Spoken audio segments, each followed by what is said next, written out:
And we're live, folks. Day 51. Let's go. We just finished a pretty awesome day 50 with the GOAT himself, RJ Bates, yesterday. And now I've got a crew of closers. Let's go. As you all know, we've got Edward. You guys see me and Edward every day. Olivia may be the first time she's hopped on my channel. Dude, I'm feeling very honored today. Holy moly. Olivia, if you want to introduce yourself, and then I will have Cody last since he can talk about Lead Zolo. But Olivia, go right ahead, introduce yourself.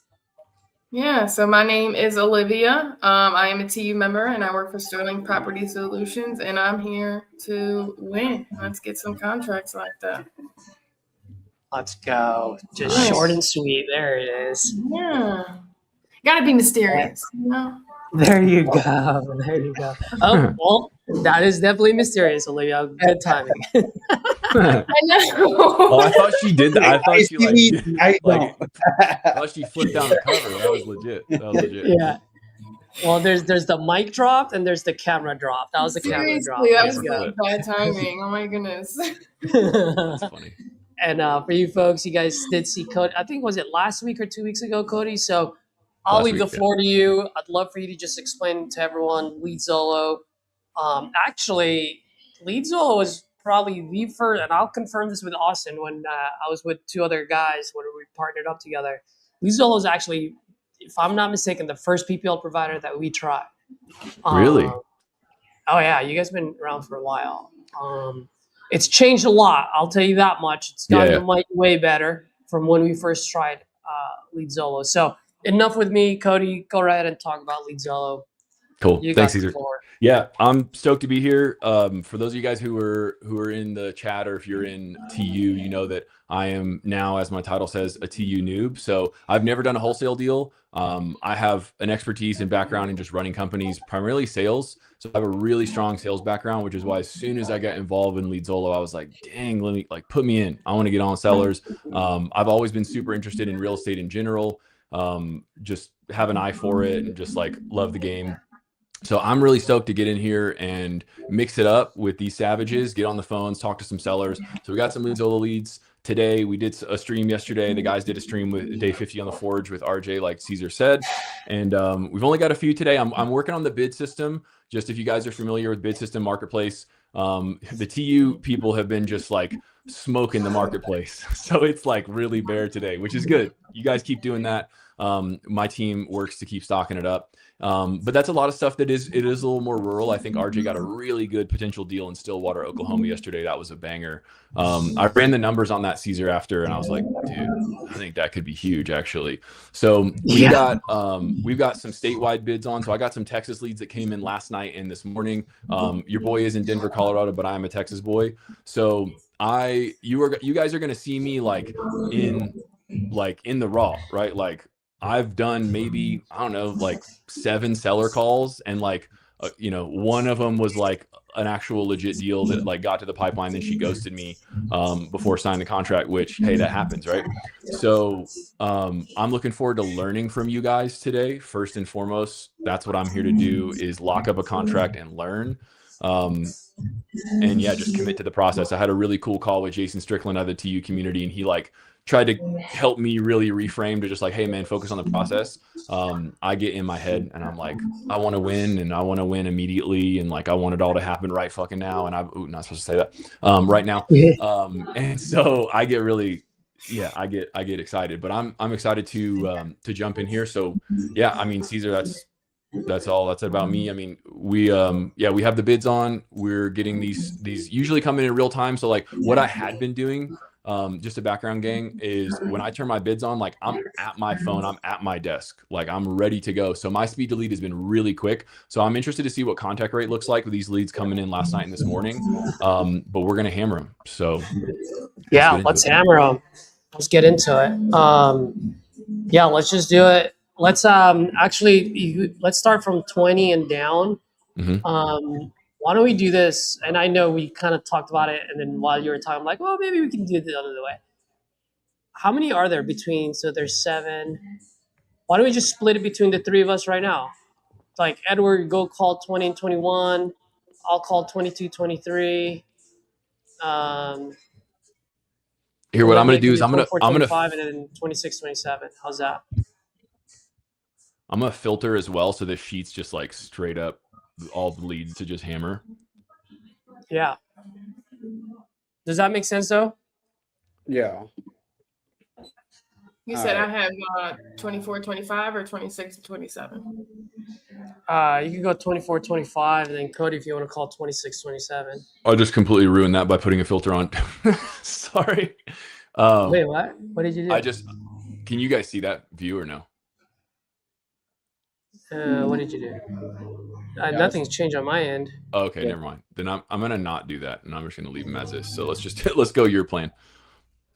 Yeah. So let's just call all four of us at the same time, and whoever answers. Yeah. Just unmute if you get someone on. Yeah, just I'm pretty cool with this, like, because I've been doing this for a while, so I can easily just like mute whoever. Oh, okay, you got it. Yeah, I'll take care of the controls. Sweet.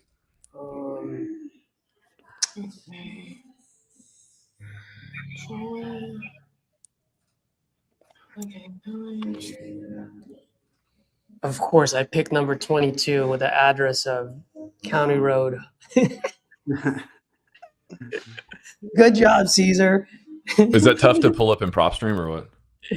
No, usually it's like anything that's like County Road is just usually so like rural. Super duper rural.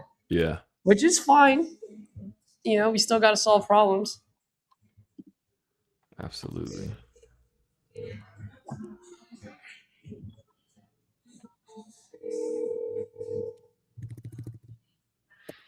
Hi, if you record your name and reason for calling, I'll see if this person is Hi, available. good afternoon. Is this Dennis?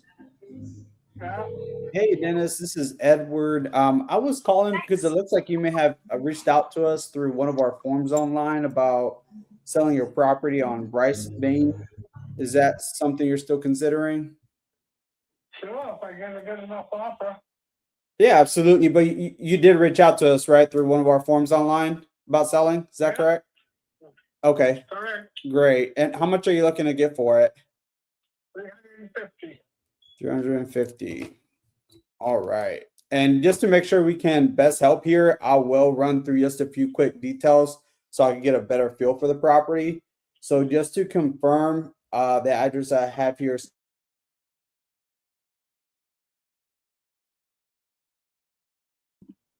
That's correct. okay, perfect. And while I'm having it load up on my end here, the house, is it currently occupied, vacant, or what's going on with it? Wait a minute. Oh, cool. Where y'all headed to next? I'm over the church. Sorry, I couldn't hear you. You said what? Want to go back to church. Oh, it's church. Nice. What's bringing you out there? Well, it's only a few miles down the road. I like it better. This house is just too big.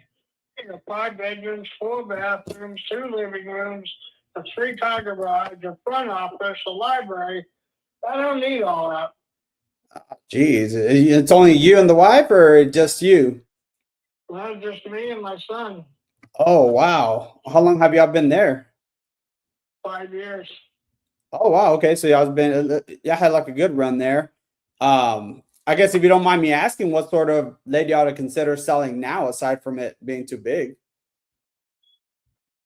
Say what? So what had y'all consider selling it now, besides it being too big? Has it been something y'all been looking into for a while now, or just more of a recent decision? I can sell now. Mm-hmm. Oh, okay. And did you already have like another place signed up, or what does that look like for you guys? No, I'm still looking. Oh, okay. And like I said, I definitely want to help here the best I can. So I guess besides finding us online, what kind of had you consider maybe leaning towards this approach versus perhaps just listing it on the market with a realtor? No, I haven't listed it on the market with a realtor. Sorry, you said what? I haven't listed it with a realtor. Right. And what I was asking is, besides finding us online, like what made you lean towards this approach with like an investor versus listing it on the market? An investor listing it? No, I'm asking what led you towards like this approach, working with an investor versus listing it on the market. Oh, I saw it online, so I thought, what the hell? Oh, I've been thinking about selling for a year now. oh, year. Oh, okay. Yeah, and the only reason I say that because like I told you earlier, like my role is to help as much as I can, and with full transparency, we are investors, so we do look at some of these properties from like an investment standpoint as well. However, our goal is to make sure that we could cover everything you're looking for. Otherwise, it probably wouldn't make sense to even have this conversation. That said, sometimes it does make sense to sell now or maybe a little bit later. So I guess for you guys, like walk me through like what's the plan when you sell? Like what are you ultimately trying to accomplish by selling the property? Just to see if we could help. I want to downsize. I want a house with a pool. Okay. And did you already have something lined up out there in Shirts like that y'all were looking at? I've been looking. Oh, okay. And I guess just to see if we could help, like, were y'all gonna put a down payment on the next one or try to buy it cash, or what does that look like? We may actually be able to help there too. I can put a down payment on the new one and use my VA. Right. Oh, okay. Cool. Yeah, I know most of our folks here that we work with, sometimes they put like a 3.5% or 5%, sometimes 10%. Is that sort of what you were looking for or looking at? Yeah, that's fine. Gotcha. And around how much are the homes that you're looking at? Like, what are those ranging at? I'm 275 to 325. Oh, okay. So somewhere in between there. Okay. And is there still a mortgage on this one? I know you mentioned that y'all just had it for like 5 years. Okay. You say what? I said, do y'all still have a mortgage on this one? A what? A mortgage? Or is it paid off? No, shit, I had it 5 years. Oh, okay. How much do y'all still owe on it? Well, 305. Okay. Bear with me. I'm taking a look here. And there's no work that needs to be done on this one or anything like that. Any maintenance on the property? no. Well, yeah, one room. I gotta replace the carpet. 1 bedroom. Okay. Yes, the carpet. Okay. Let's see. Bear with me here.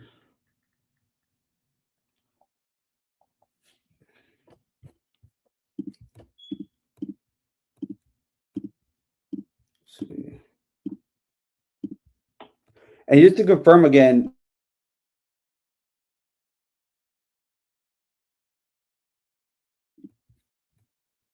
That's right. okay.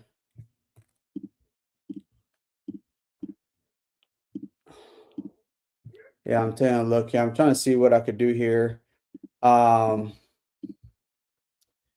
say on this one, just based on what I'm looking at, because my only concern of where the market is and the fact that you just bought it just recently, I don't think there might be like enough equity there as far as from like an investment standpoint that would have to come in. Now I know you said that you had a VA loan that you would most likely want to use on the next one, which you don't really have to put a down payment on the next one. I can. I don't have to, but I can. Okay. Because I'm trying to see if let's say if we could put you in a spot there where we could just kind of where you break even on this one, do you feel like that would put you in a spot where you could still be able to make that transition out to Shirts? Don't see why not. Because you said you'd owe 305, right? Yeah. Okay. Let's see. And you said this one didn't need any work aside from the carpet, right? Yeah, 1 bedroom carpet. Okay. One bedroom. Okay. And is this one a 2,800 square feet property? Right. Okay.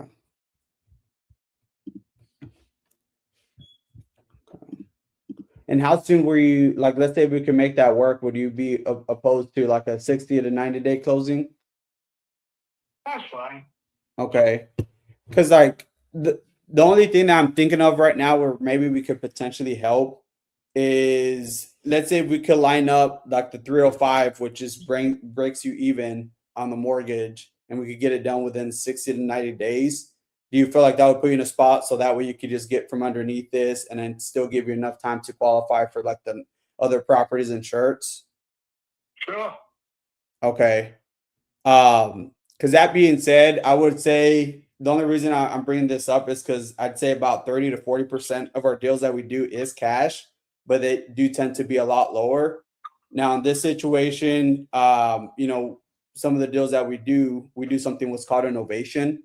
So essentially, like, how like with a traditional realtor, you've got, let's say, an agent who perhaps has maybe a lot of other different properties they're working on while at the same time they're trying to sell yours. Are you familiar how that works? Yeah, I used to be a realtor. Oh, there you go. Then this would actually be the exact opposite. What we would do is we would partner with you like to get the property sold.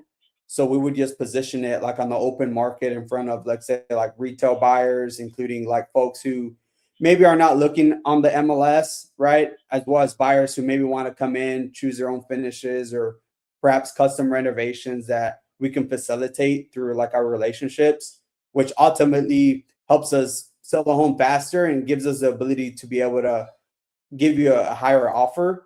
At the same time, like, you're not having to come up with any upfront cost. We cover all the closing costs, any agent fees, appraisals, inspections, things like that. So we pretty much just handle the process for you. And then the modest difference between like the final sales price and the fixed amount to you is how we get compensated. So at the end of the day, it's still a cash offer to you. We just structure it in a way to just get you a higher offer than if we gave you a traditional offer. Does that make sense? Okay. Sure.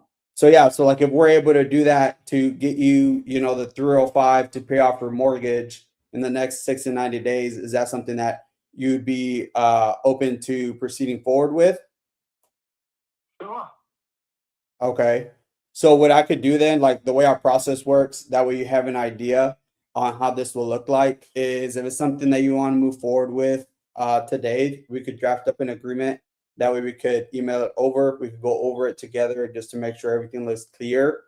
And then once that's completed, we would still want to coordinate with you for us to obviously go out, put eyes on the property, verify the condition based on our discussion that we had today. And if everything checks out, then we could go ahead and proceed forward to start like our marketing and start that process. Does that make sense? It does. Okay. So let me bring this up.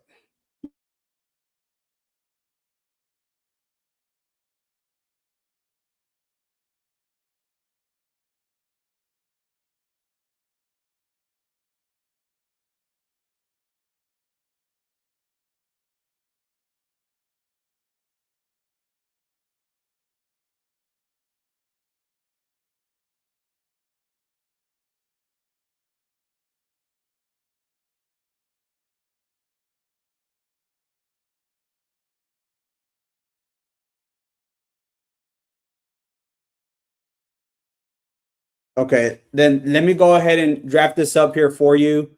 And then that way we could go over it together here in the next 10 and 15 minutes. Is that okay with you? Yeah, you can send it to my email. I'm at my other house right now, waiting on plumbing. Oh, you're doing plumbing work? Okay. I got a toilet. Oh, geez. Okay. Well, I definitely would love to do that. Our process, the way our process works, is like we would walk through the agreement with you as we prepare it. That way we can explain every section and make sure everything's clear before we get it, authorized. So when would be a better time we could get back on our call that I could draft it up and we could go over it?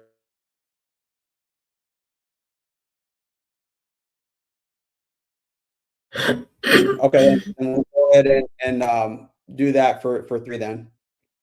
All right, sounds good. Yes, sir. You have a good day. Hey, you do the same. All righty. Bye.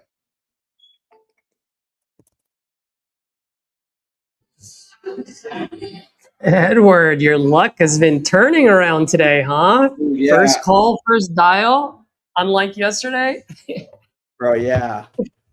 Oh Um, my God. I decided to switch that as like a novation play. Try that out. Yeah, I wasn't Honest listening too opinion, what do much. you think on that one?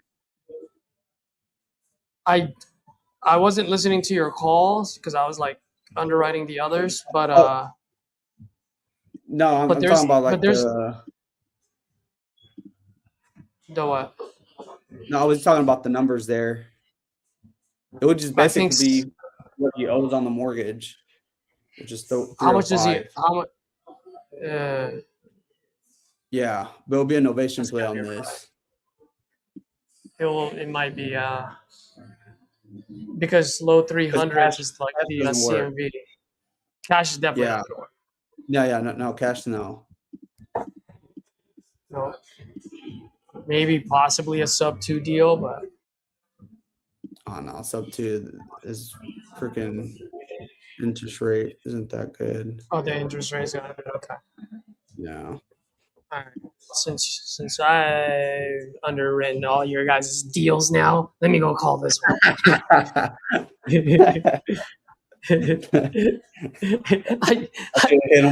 I should have hit him with like, oh, hold on, let me get with my underwriter. I looked on the chat. I was like, holy crap, there's 3 addresses. And I was texting my lead too. I was like, ah. All right, let me call this person out in Beaumont. I'm gonna call Ken right now and see.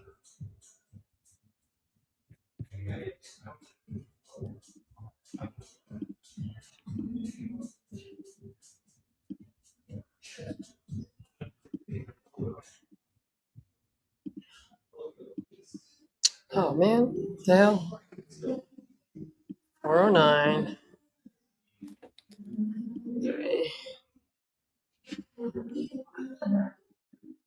I do feel iffy about him though, just because of his response. Like, Yeah, short response afterwards. I just felt worried about that. Yep, I agree with you. So for me, it's like, bro, you got the marbles out of your mouth. Let's move on to the next one. Your call has been forwarded to voicemail. Call that next.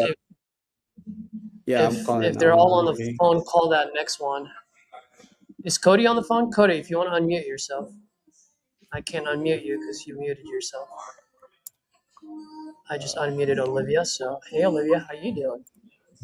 I am chilling. So he has like bad connection. He was like, I'm on a highway. We're going to get disconnected. So I'm just waiting for him to call me back. Answer, so that's a plus. Let's go.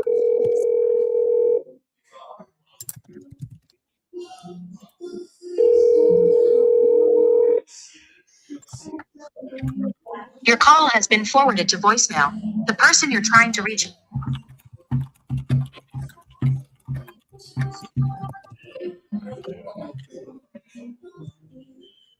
Hi, Ken. Caesar here, calling about your property on Arthur Lane. ...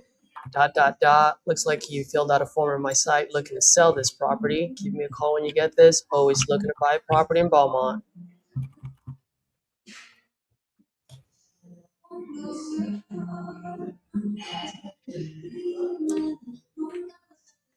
I love Whisper Flow, dude. Oh yeah, you told me about that.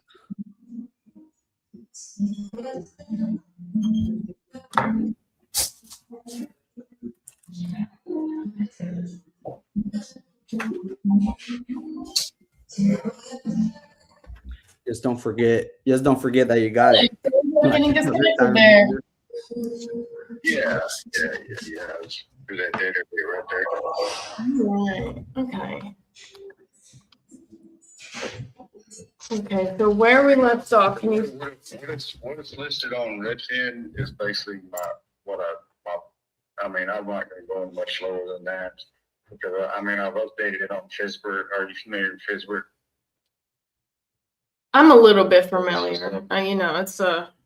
So it's a for sale by owners site, and I updated the price there because when I originally did it, you know, this is all new to me. So when I originally did it, I didn't put enough asking price in so it could be negotiated down from there. But that one on Redfin is pretty much what I'm going to be asking. I mean, I've come off a bit of that, but not much. Because like I said, there's not much work to be done in this place.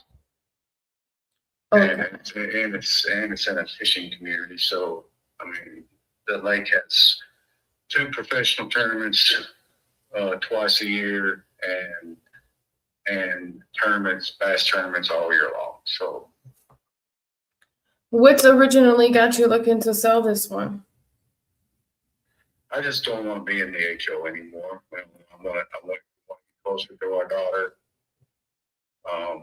Because my wife wants, you know, the grandkids and everything. So, Oh yeah. plus I want to buy more property, and I want to build my own house. You know. Got you. Okay. How long have you had this this Redfin listed for? Probably about a month or so now. Have you gotten any feedback or any type of offers or? Yeah, like I said, I haven't got any offers yet, but I have people, like there's one lady that buys up a bunch of houses around here and turns them into B&B. She's currently interested. And then I got, my uncle has a buddy that's a fisherman, and he leases property down here, puts his trailer on it, and he's interested in maybe buying it because he's tired of leasing the property and putting a trailer on it. He'd much rather just have a house he can go to, you know, fish all weekend or whatever, you know. So I mean, I'd want to be closer to fishing. I mean, that would be like a luxury, you know, being able to just go down the street and fish. yeah, well, it's got a fishing. The community has a fishing dock, fishing pier. It's got its own launch, boat ramp launching spot. Plus, you know, the lake is number 5 in bass fishing in the state of Texas. So, Do you like fishing? Do you go fishing? no, I don't have time to go fishing. Gotcha. Okay. Time to fish. Gotcha. Okay. I don't have time to fish, especially the economy like it is. I have to keep my cash flow going. So this was like originally like a rental property? No, it was never a rental property. An older couple, you know, a couple owned it, and we bought it from them. Gotcha. Rocket mortgage. Got you. Okay. So that's who owns the. That's who we pay our mortgage to, is Rocket Mortgage.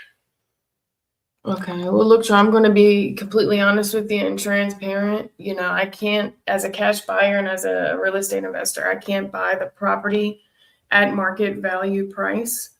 You know, to be able to get this done in a timely fashion, get this money in your pocket in 30 days or less, I can't buy it at retail market value. Right. Well, I appreciate you being transparent about it. I mean, like I said, I mean, like I put on Redfin, we are in nowhere. So right. That's what I was gonna say. If you're looking for something quick, convenient, and you just want to get paid and kind of get it out of the way, that's where I come in. We want to, you know, if I've got to sit here on top of it and make some more mortgage payments and drive the price down, price what we owe down some more and make a little bit more money on it when it does sell, then so be it. But you know, I don't want to, because I mean, we're going to use that money for other purposes. So. Right. Okay. Yeah. Well, I mean, if anything changes. To buy property and things such as that. Yeah. It's not a seller's market right now. Well, anyway, not that they kind of like it is. Right, which is also kind of why I can't buy it at retail, but retail value. Until Trump decides to do something with Iran and get all that mess over with, and the economy pick back up. But until all that happens, and everything's going to be kind of bottom dollar as far as the market. Yeah, no, it's really affecting everybody. I get that, but I have to list it so I can get people thinking.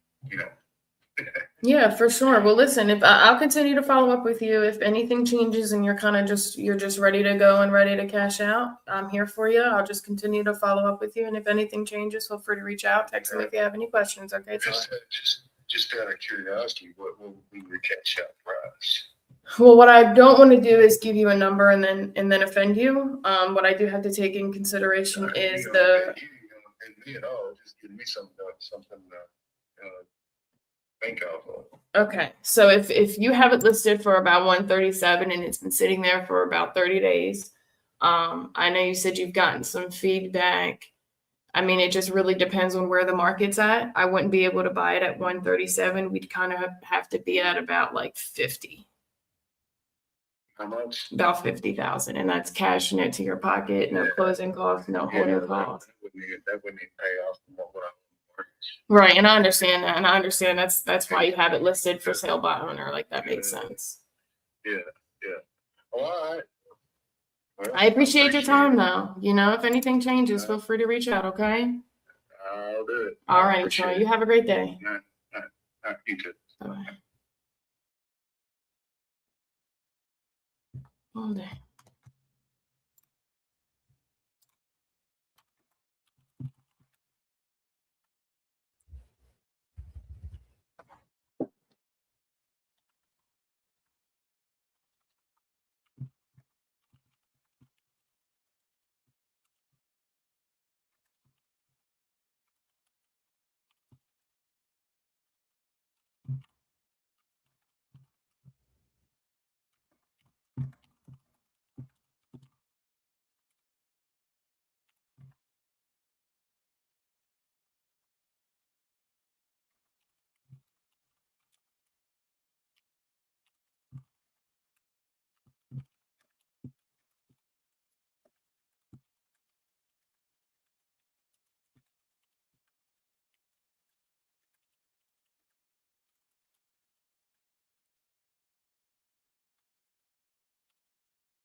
No, I'm not on the phone, but I wanted to see if you guys had any feedback. But realtors just kind of shoot that ballpark figure out there that it probably could sell in the 9s pretty quick. Okay. But I was being more conservative than that than telling you what. In California, this house, oh man. Oh, it'll be a different story. It'd be a whole different story. In shacks in California, I've had friends that sold houses out there that I'm like, you got how much for that? But this is East Texas. It's beautiful here. People desire the town we live in. Lots of people are moving in from Dallas, Fort Worth, California. And there's not hardly anything for sale in my neighborhood because they go quick. And there's a new neighborhood being built over from it, just kind of down the road that they've been building the last few years. And there's some, those houses down in there when they do sell. If mine was in good repair right now, it actually is about 4,500 square feet. in all reality. And thank God the tax people, I was able to tell them, oh, but it needs repairs, it needs this and that. So they were just like, I don't care, and just, mark the taxes down on it. Any other place they wouldn't have. But I'm being honest with everything that I think I've told you. It needs a whole new deck. There's an older above ground pool that needs to be removed. It needs a whole new deck. It needs some roof repair only on a deck area, covered deck area. It probably needs a new roof. It needs gutters. It needs some siding repair inside the house where that part of the siding has gotten bad. It's allowed water to leak just in a game room area, close to the edge of the wall and out into the room just a little bit. So that would have to be repaired. Probably could use not new tile, because the tile was an expensive, nice tile. It could probably use some new carpet in the rooms that have carpet. It is a 4-bedroom, 3-bath. We were in a few years back, we were in the process of taking in that attic room, pretty good sized room up there with a full bath. We got about half the bathroom tiled, the shower tiled, and it's all sheetrocked. Needs to be painted, and we were just using it for storage because our daughter got married, moved out, so we didn't need it. But it could make, and it has a real pretty fireplace in it, high ceilings in 2 or 3 of the rooms. It could make somebody a very nice country home. And in our area, that's what people love. Absolutely. I know. I do see the potential. So I guess let me ask you, I mean, that 250's got to get paid off first, right? At closing. It does. So how much money do you folks want in your pocket or need in your pocket to walk away with? Well, we want to walk away with all we can, but if we could walk away with something in the $300-something range, $300-something thousand range, we probably would consider that very heavily. 300 in your pocket, or are you saying total purchase price? Those are those are two totally different numbers. In our pocket, because I don't lie when I tell you it's worth it. In our area, I've been with my son looking at some of the stuff he's looking at, and I'm like, oh my God. And they still have $1.6 million on it, but it has more acreage. Okay. Some houses that needed repairs and stuff. And like I said, he would buy us in a heartbeat. He told me, Mom, just put it on the market or something, either fix it up or sell it as is. I am not looking exactly in your area. I'm looking more Tyler, Lindale, some of the bigger areas, and I'm looking for 100 or plus acres on mine. Mm-hmm. So yours would really not help me. I'd have to buy it from you, fix it up, and turn around and sell it. I don't have time to do it. Yep. No, I understand. So here's a couple of things. One is, from an investor, I do want to put in as much as I can in your guys' pocket, because I do have properties as well, and there are times when I have to offload. I want to cash out, and I want to make sure I get the most that I can, right? So just out of respect, I generally try to do that. That being said, you guys being investors yourself, you also understand that I got to be fair to my business, right? Because if I don't make any money, I'm never going to buy it, right? So, I know what you mean. Okay, so here's the thing. I understand how, the potential of getting into the 800s and higher. My only concern is I'm looking at all the comps in the area, and within a 3-mile radius, there's only one that comes close to your house, like almost, with a lot of acreage, right? And this one only sold for $660, April 30th, 2026. Granted, it is a little bit smaller than yours, and it is about 90,000 square foot smaller as far as acreage wise, but it's also built in 2015 versus 1995. Okay, now is that the one with 40 acres? Whatever the 255 divided by, no, that's not the one with 40 acres. I know what you're talking about.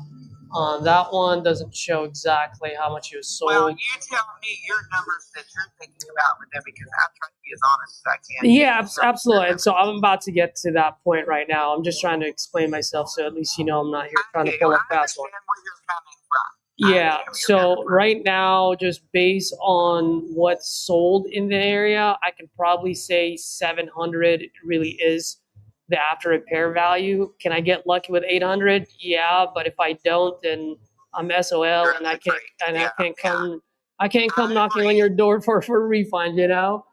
No, I understand, and that's why I'm as honest as I can be with you. Yeah, and so all I'm saying is there's no way I can What are you thinking? What are your numbers you're guessing at right now? it ain't gonna have a 5 in front of it. I'll tell you that much. Because even at just 500,000, if I buy this off you at 500, after I put in the 150 plus all my business expenses, my all in is 734. I mean, that's close to $750,000 just to lose $30,000. You know what I mean? Yeah. And that's a tough pill to swallow. Okay. So, like I said, I just want to be as transparent as possible. And I understand. I do understand. Believe it or not, I do understand. So yeah, and so kind of shoot me what you're thinking. Yeah, so that's what I was trying to ask. Like, what is it you guys are trying to accomplish, and how much you need in your pocket? Because if I can solve that, and I can still keep the lights on, I mean, I don't need to hit a home run. I just need to hit first base. I don't know. I'd like to have a guesstimation from you, and to even me go back to my husband and say, what do you think? And then that way, I would say, we might could live with that, or no, I would have to have 30,000 more than that, 50,000 more than that for me to smile and say, here's the keys, and I hope you fix it up beautiful. And because it was once a very desired home there, and one of the best, and it's just due to lack of repairs and moving forward to something else that we're wanting to do, that I would even consider getting rid of it.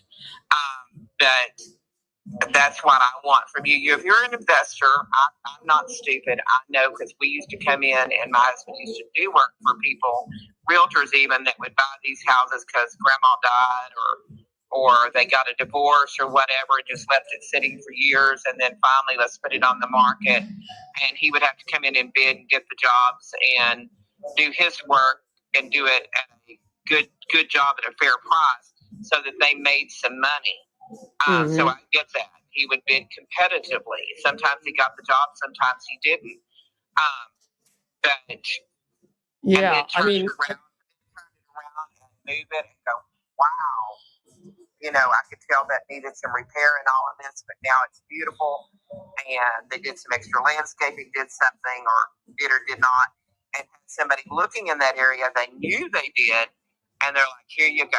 Here it is. And they tacked on however many $1,000s to it, got it. Everybody walked away happy. So what are you realistically thinking? Yeah, so if I were to buy this, and obviously, as you know, I would be paying all the closing costs, no realtor fees. Sure. I can close pretty quick, anywhere between 14 to 30 days, depending on how quick title works.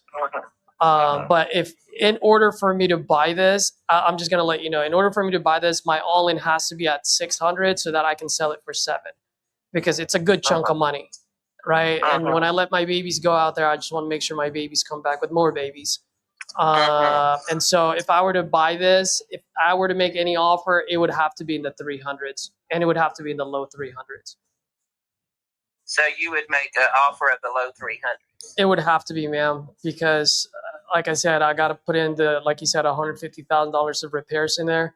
That jumps it up to 450 already. I also have business expenses. As you know, when I do put it on the market, I got to pay realtor fees, closing costs, holding costs, cost of capital.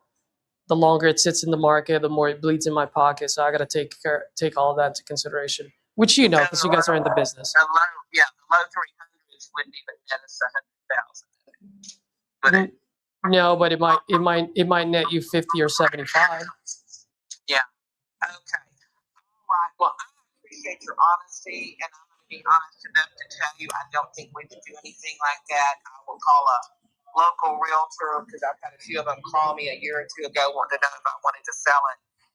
I did not, and they kind of discussed prices with me because houses half the size of mine were going for a lot more, and there's a lot of people moving into our part of the East Texas area, out of Dallas, Fort Worth, and California, and different places, and houses have been selling better than that. When we built the house, or had the house built, or my husband did, it was the biggest and best on our street. Sometimes that can be a pro or a con for you. Yeah, a lot of times it's the con because there's always a cap on how much you can resell it for. Yeah, and that's at the time we knew that we were building bigger and better than anything on our road, so to speak, and it will continue to be that way until someone finds a vacant lot, which there's not hardly anything down in our area, and builds something better. But let me thank you once again for your response to me. That's very appreciated. I'm not insulted by anything you've said. I hope you know that. Well, thank you. I appreciate that. We just don't think we could. He's sitting across from me shaking his head. No, we don't think we could do anything like that. If I was in foreclosure or something like that, because I'll lose my house like so many people have been before. They take whatever they can get. I'm not, so that wouldn't be an option for me. No, I completely understand. So let me ask you, and then this is the reason, and I've given you my number now. This is the reason I kept asking earlier, how much do you guys want in your pocket or need in your pocket? So are you netting $100,000 in your pocket? Is that something that you guys are trying to accomplish, or? Well, we were trying to accomplish more than that, walk away from it and just go, man, I'm glad we didn't have to do the repairs. I'm glad that we don't have to worry about dealing with that anymore. Because we're in don't get me wrong when I say this, we're in a excellent area. We have the neighborhood watch and all. But one of my neighbors called me when we were working in West Texas. My husband does oil and gas. When we were working in West Texas 2-3 years ago, and said, "Hey, fella, I'm holding a gun on somebody in your yard. Mm-hmm. They just wiped out about half your furniture." No, wait. He called and said, "I nearly held a gun on somebody in your yard. Did y'all give all your furniture to what was it, Habitat for Humanity?" And I know, man, you are not home, and a piano went out and all this, and we're like, what? Mm-hmm. Somebody, a thief that cased the house, knew we worked out of town, stole about half of the furniture out of the house and jewelry and all kinds of stuff. And that happened. Well, insurance took care of part of it it didn't. So that was good and great. I mean, we hated it that happened. They even recovered some of our belongings. They made the guy bring them back as part of his plea deal. He had them in a storage building somewhere. Then another time when we were working out of town, some people came down in there, pretended they got stuck in the yard. When the police come to get them, the neighbor was holding the gun on them and said, "Hey, there is some people down here." The cop said, "Oh, they didn't take anything. I mean, they've been here for about a week and a half while y'all are out of town, eating your food, doing this." They stole about half of things that were in the house, jewelry and things were of value. I just don't want to have to worry about that because people are smart in the area. They'll case your home. They'll do whatever they can. And it was a ring of thieves. They did catch them. They'd been doing it in a lot of areas, and they're now in prison, 3 of them. But I don't want to have to worry about those kind of things when I'm out of town, when my neighbor's not there, can't keep it. And I mean, I'm just being honest when I tell you, this is a good area. I was stunned. Well, can I may have a potential solution for you, but I do need full transparency from you because let me explain it. And then if it makes sense for you folks, let's do it. If not, no harm, no foul. I've enjoyed our conversation. I feel like you and I are going to do business together at some point. Maybe not this deal. Maybe it is. I don't know. We'll see. So here's the deal. I need it in that low 300s because I got to hire a crew.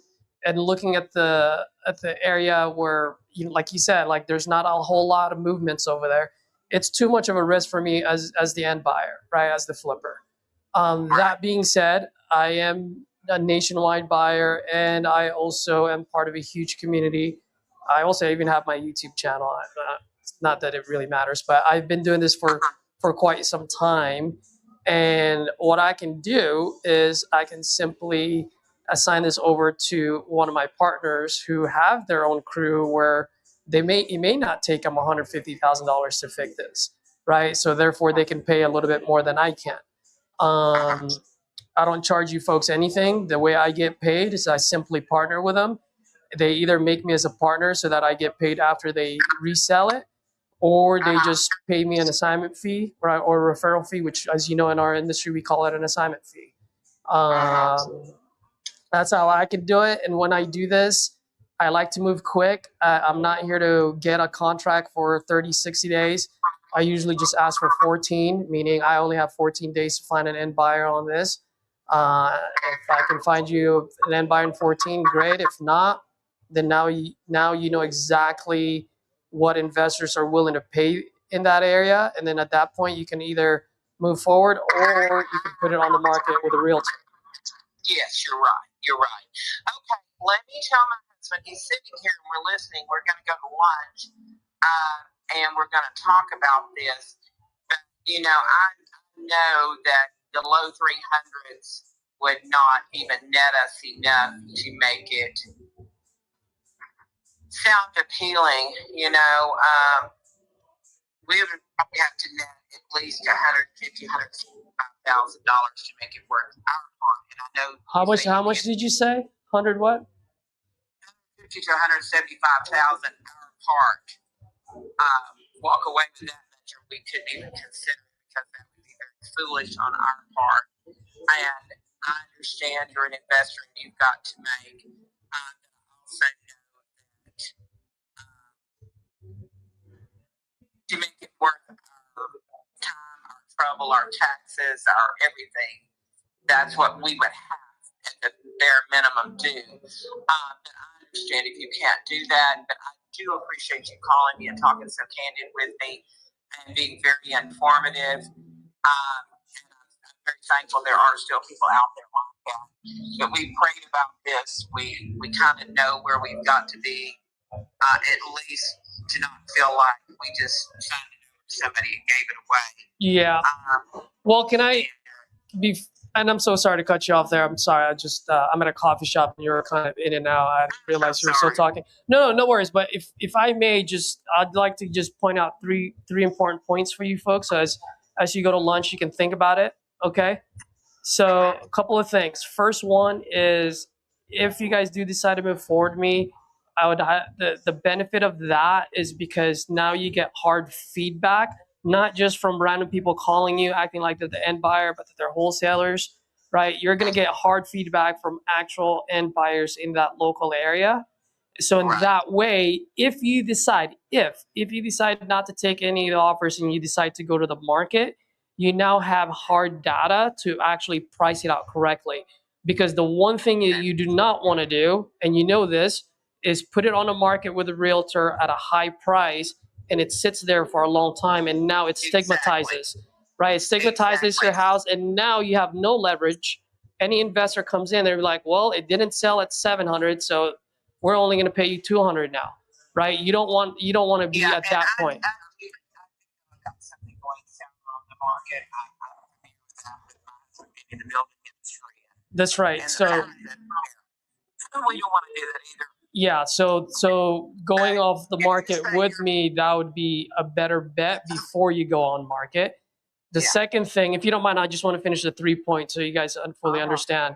Second thing is, if I were to do this, I would only ask for a quick 14 days turnaround. I will need an agreement saying that, hey, you and I are going to be working the next 14 days. The third thing is this. I don't mind sending over a contract at 400 to start with, which nets you guys the 150.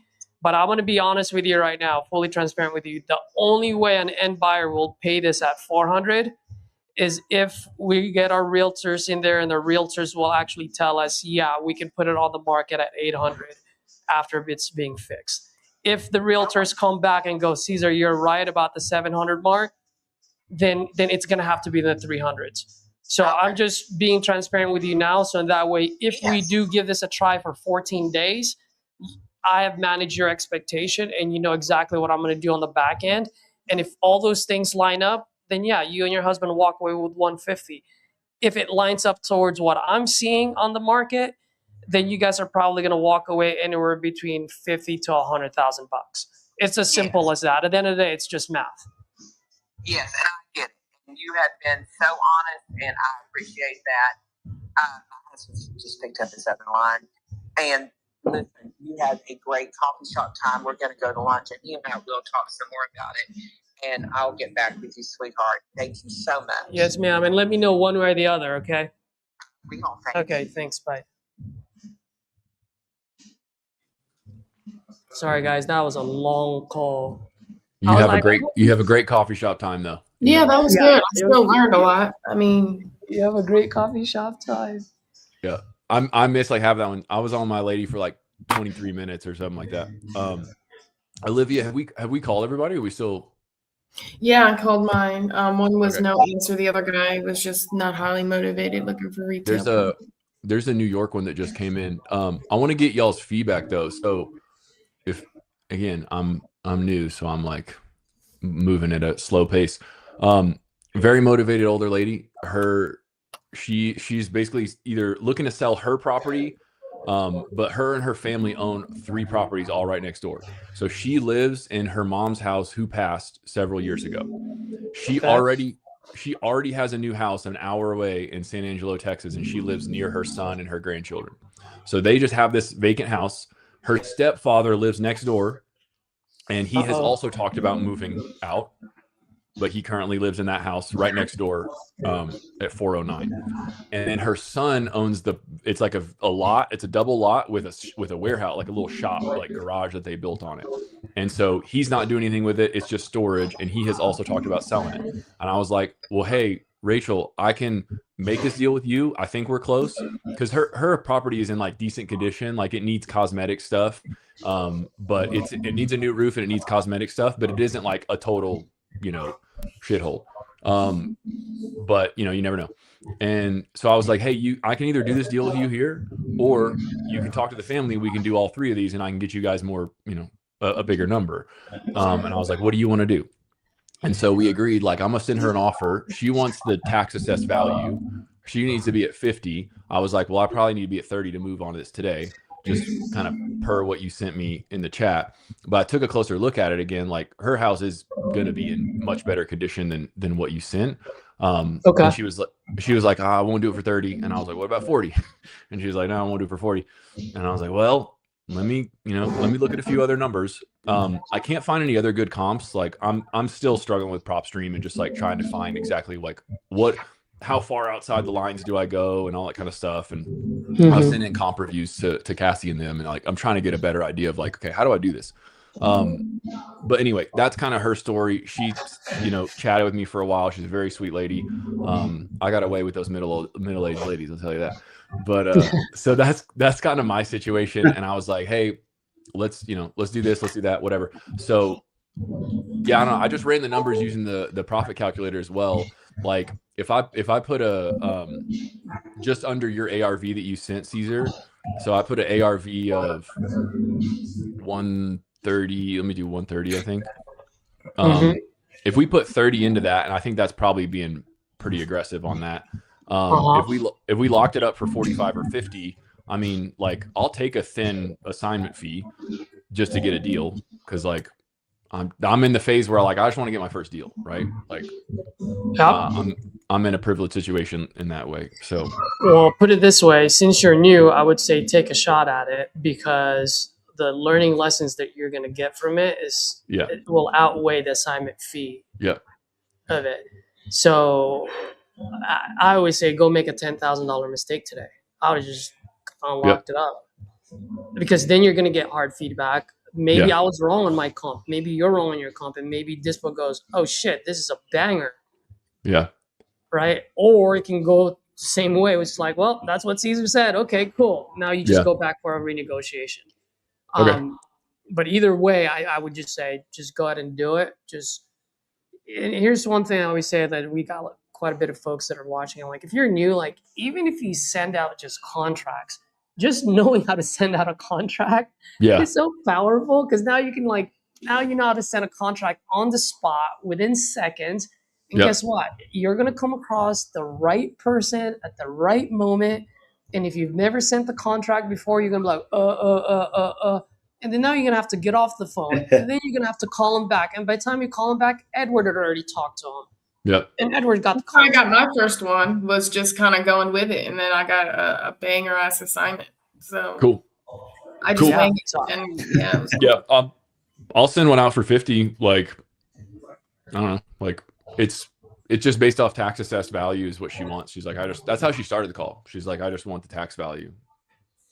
Got it. So, all right. Yep. So for me, I would probably do like, I would just manage the expectation. Hey, like if I can get the cost down low enough on the rehab, then we'll be good at 50. If my contractors go in there and half the roof is gone, is it like I will always come back with you with a grocery list of what needs to be done.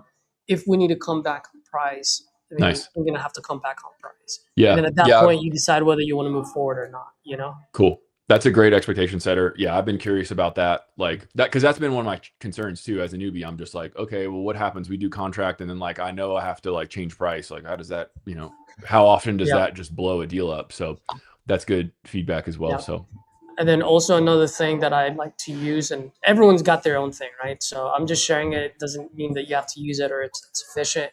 For me, like if you don't know or don't have the confidence to say, hey, I'm going to wholesale it, kind of like the way I did with the lady, like she knows I'm going to wholesale it, right? And it takes a little bit of finesse and repetitions to be able to just say, yeah, dude, I'm a wholesaler. I'm going to wholesale. If you don't have that confidence, it's going to come off so weird, and you're going to end up not. No, I don't. Yeah, I don't have a problem with it. I let them know. Yeah. I'm like, hey, here's what I do. Like, I'm a wholesaler. I basically work in off-market transactions. Like, I'm kind of your agent, so to speak, but I'm not a licensed agent. Like, I don't do retail stuff, blah, blah, blah. I'm not going to list it. Like, I'm going to go find someone who's going to invest in this. And I work with investors. And I kind of took some of those lines from what I heard. So, yeah. So one of the things that I would suggest, well, not suggest, but just as an idea, is I always say, hey, Cody, whenever I buy properties outside of my market, I always partner with a local investor. Yeah. And Cody, the only reason why I do that is because I always want to make sure I have a set of eyes on my projects at all times. Nice. Right. And I'm very animated. So I always go, hey man, it's already difficult enough to make sure John and Jose down the street, 15 minutes away from me, are doing their job to hit the deadline, let across state lines. Yeah. And I've never had one person say, oh, that's a dumb idea. Everyone's like, dude, that's a great idea. Yeah. Okay. So the reason why I came up with that is because now it opens up so much runway for me on the dispo side. See, before I used to say, He was getting high price. And you don't have anyone going there. Now they're going to be like, You froze there. We lost you for a sec. Yeah, we lost back. the good part. You're back. You're back. oh no, what was the last thing you guys heard me say? Opens up so You much used to runway. say, Oh yeah. So it opens so much runway for me, because if you just say, hey, I'm going to send my guys out there and my contractors, and let's say you lock it up too high, well, you're not getting any feedback. So that means you're not getting any walkthroughs. So then now the seller's going to be like, well, you said you were going to send someone. How come no one's out here? Right? And then I had to overcome that. I'm like, fuck, like, holy shit, like they're right. Like, what am I going to say now? And so the reason why I came up with the local investors, partnering with local investors, because now, listen to this. This is all the runways it opens up for me. If they ask me for EMD, I go, hey, Cody, I completely understand your concern. I get it. And I do deposit EMDs. But if you remember, I told you earlier, I partner with local investors. They're like, yeah, well, guess what? Their ticket is the EMD. So once I find a local partner, they're the ones that's going to deposit EMD. Cool? Mm-hmm. Cool. Done. EMD out the table. I don't have to deposit EMD anymore, right? Another thing, while it's on the dispo, let's say I'm overpriced, I'm getting no feedback, which I always say no feedback is feedback itself. That means you're overpriced. Mm-hmm. I don't have to lie that there's no contractors going. I just go, hey, Cody, you know what? I've emailed so many people, we've talked to so many investors, text message, blah, blah, blah. No one wants to get in their car. Why do you think that is? Yeah. And then I'll go, no. Well, hey, you know what? When they send me deals in my neck of the wood, I don't spend time or gas unless I know it's in the right price. So what tells me right now is we're a little bit overpriced here. So it gives me that runway, right? And so being able to tell someone that you're gonna partner with a local investor just opens up so much runway for you on the dispo side. Okay. So I just wanted to say that not only for you, Yeah. but for anyone that's watching, because we do have quite a bit of folks that are watching. Yeah, very well said. Cool. I'm gonna send this contract out. And Heck yeah, let's go. Yes, do that. Let's do it. Somebody call that New York lead that just came in, the Michael Insall. Heck yeah. I didn't even Caesar, see that. you wanted New York, Caesar, so. Yeah, let me call it New York. Out of Liverpool. Caesar said New York. No one wants it? I'll take it. Well, Olivia had an oil change she wanted to get to. Yeah. So she got to make a call before. Cut out. You got to head out? Oh, you got to head out now? Okay. Yeah, I did call the 2, but when I come back, I can call it one more time. I texted them number 25. Cool. But I did get a Please leave your message. I'll see if this person is available.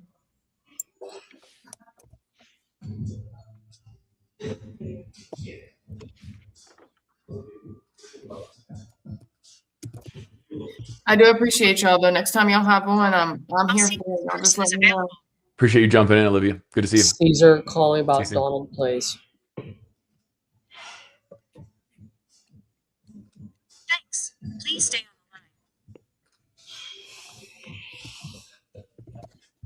the line.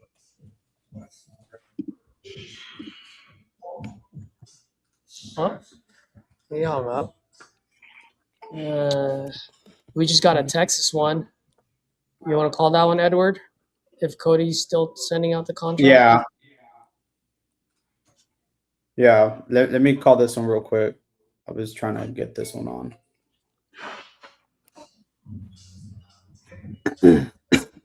Please leave your message for.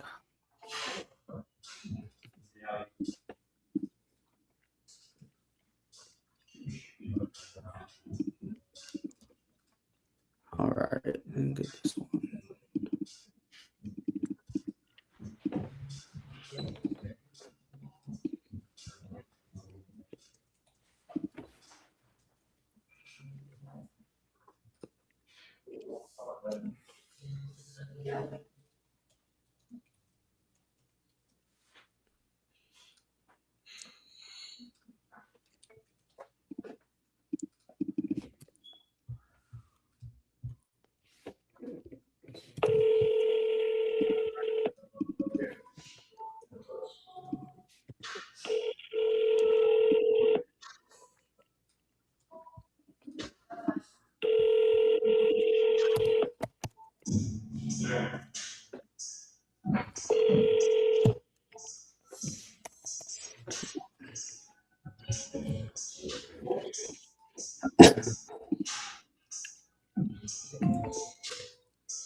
Didn't answer. Dude, I think that was going to be a good one.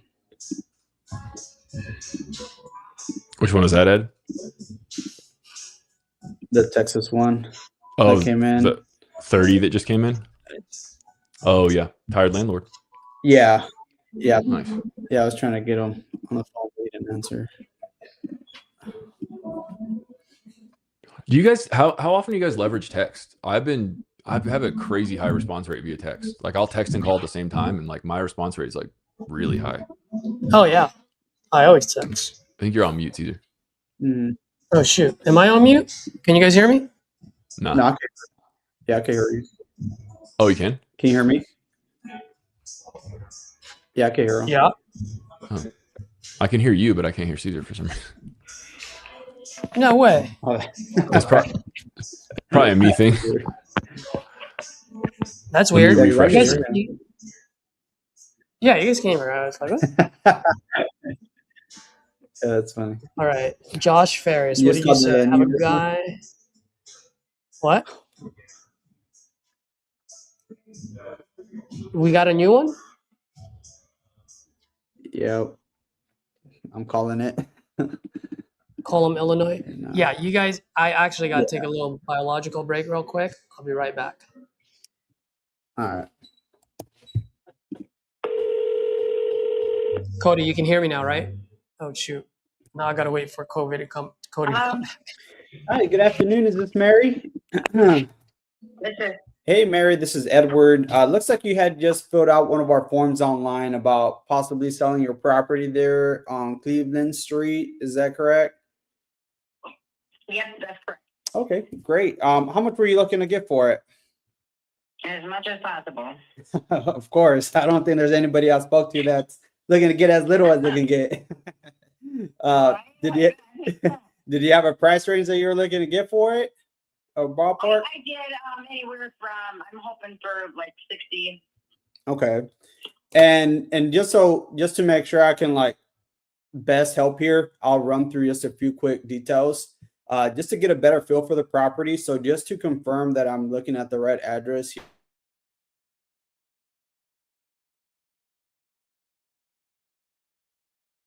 Great. And while I'm having it load up on my end here, the house, is it currently occupied, vacant, or what's going on with it? Vacant. Vacant. Okay. And how long has it been vacant for? Well, I go there in the summer usually, but you know, life kind of happened and not getting out there as much as I want. So it's kind of been sitting more empty than getting used. Oh, geez. Okay. So it sounds like you haven't had it for some time now. Yeah, I think 5 years now. Okay. Been a good run there. Was this like a property y'all lived in, or like was it inherited, or was like?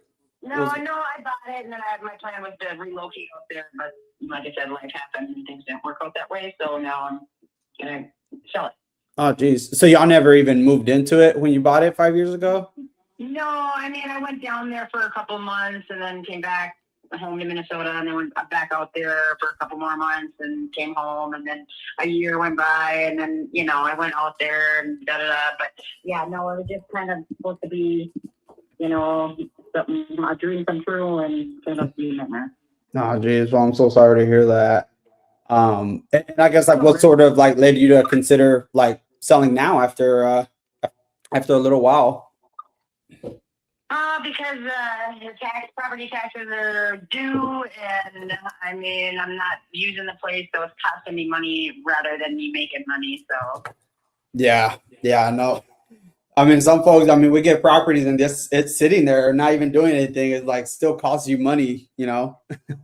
Exactly. Yeah, and are you the only one pretty much maintaining it, keeping up with like the maintenance and like taxes and all that stuff? Yeah, correct. Oh, geez, how's that been? It's been rough. Man, well, I'm sorry to hear that. I know I've been there, so it is definitely tough to deal with. And you said there's some property taxes due right now. Sorry, you cut out there. Can you hear me? Yes, there is some property taxes from last year, I think. This year. Okay, and what does that look like? I guess how much does that look like a year on the taxes? I think it's about right now. It'd probably be about $6,000. 6. Okay, and that's including this year's, I'm assuming. Yep. That's including this year's. Okay. Well, sounds like obviously getting this off your hands and you know, obviously not having to deal with it sounds like the most important thing at this point. So I definitely would love to help as much as I possibly can. And with full transparency, you know, we are investors. So when we look at some of these properties, we look at them from like an investment standpoint as well. However, you know, our goal is to make sure we could cover everything you're looking for. Otherwise, we could probably agree it wouldn't make sense to have a conversation. So that being said, you know, sometimes it does make sense to sell now or maybe even a bit later, depending on what you're looking for. So I guess, like, just so I have an idea here, like if you could walk me through I guess what's the plan when you sell? Like, what are you ultimately trying to accomplish by selling at the end of the day, just to see if we could help? At the end of the day, I want to sell just because, like, I'm not there. The lawn gets overgrown by the time I do get there. It needs a new roof. It's just starting to really get neglected with nobody living there. Nobody there. The house just goes to hell. I can't believe how quickly a house can go to shit too. Yeah, it's sitting there. But you know what I'm saying. I'm just talking. Oh no, I know exactly what you mean. My buddy of mine has a funny line saying, like, when he asks, he's like, hey, do you know what happens when you start flushing the toilet? And they'll say what? And he's like, shit happens. so I totally I totally get it. Things start to deteriorate over time, and so I understand that. So right now, as far as like the roof, aside from the roof, I guess, like, what else do you think that it would need? Well, it kind of needs a whole update. I mean, it's old, built in the 1800s, but it needs like a new renovated kitchen, and I would say probably bathrooms should be renovated. I mean, they're not bad; they're usable and stuff, but it's just, you know what I'm saying. Just some people want the new and improved, and not, the old. Right. Okay. Let's see here. Bear with me. I'm trying to take a look here. I'd say just my only concern with just taking a quick glance here just would be just where the market is. There's not a lot of an activity. I understand I also need some work there as well. That would be my only concern there. Perhaps offers come in at less.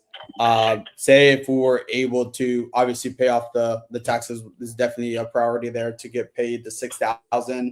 And say we could get you on top of that another maybe 30 in your pocket. Do you feel like that would put you in a spot where you don't have to deal with like the maintenance and all that stuff you've been dealing with?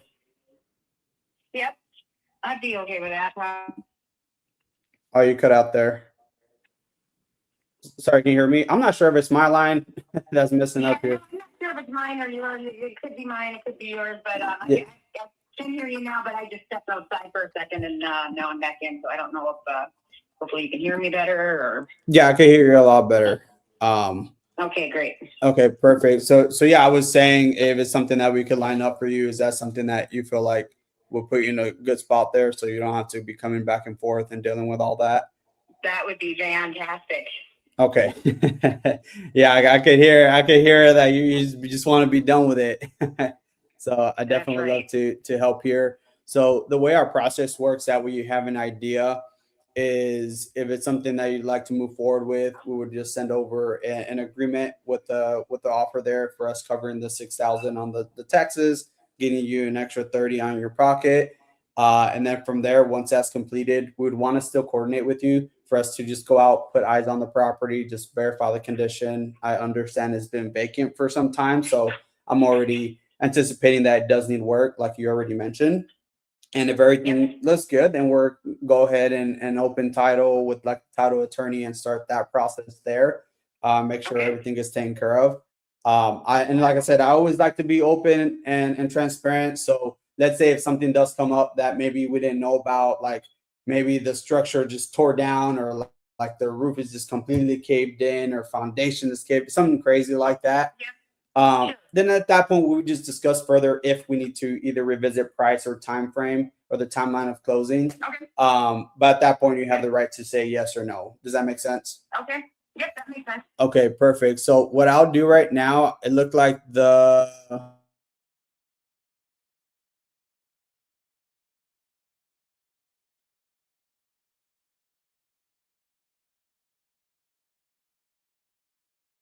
Actually,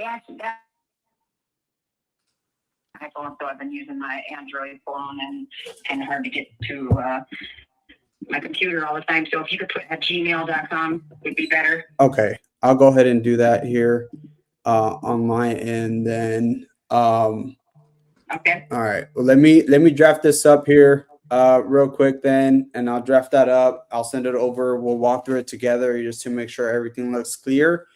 So I'll just put you on a brief hold here. Stay on the line with me. I'll most likely have a couple of questions as I'm drafting it up. Okay. Okay. Okay, perfect. Just give me like a few minutes and I'll be jumping back in case I have a couple questions here. Okay. Okay. Could you call me back? So maybe the line will be, because you keep scratching in and out again. Okay. Yeah. Let me go ahead and hang up, and I'll call you right back. See if that helps. Okay. Yeah, that sounds great. Thank you. So let me. Nice, dude. This is my dang. Your camera's a little grainy as well, so I don't know if it's just like. Yeah, dude. I think it's my Wi-Fi. I was having. Yeah. issues with it Are you calling on Wi-Fi? If you turn off Wi-Fi on your phone, you might be in better shape with her. Yeah. That's what I did right now. I was like, all right, let me call her back. So Yeah. go over this agreement with her. Cool. That's the one in Illinois, yeah. Yeah. Nice, dude. Yeah. Good work.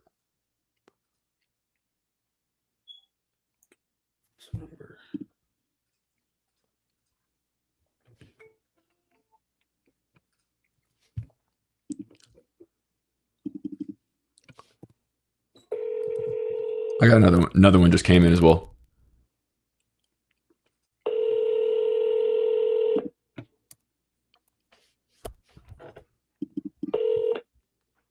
Okay, how's that? Hopefully it's better. That sounds, I can hear you a lot better now. Okay.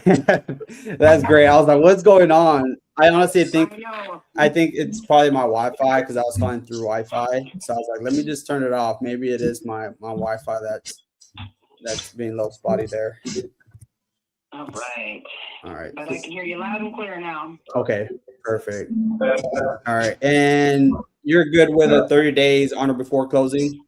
Yep. Okay, great.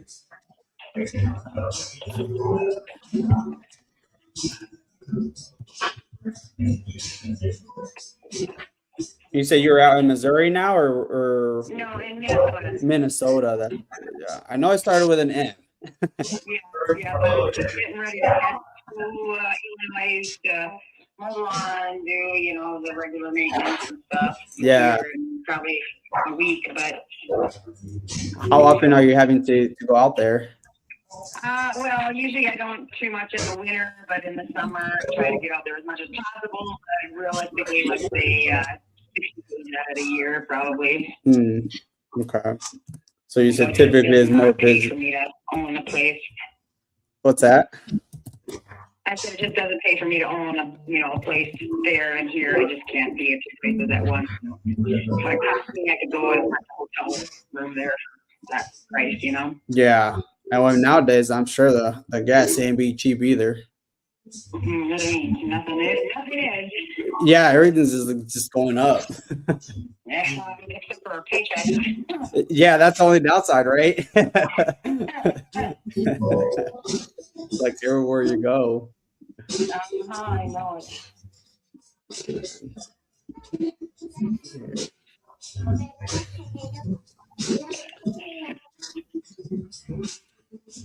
You might hear my daughter in the background. Right now, she just walked in. She's 3. She just owns the whole house now. Oh, I bet. Yeah. Fun time too. Yeah.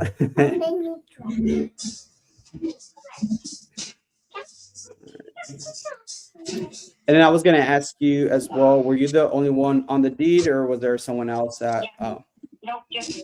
Okay.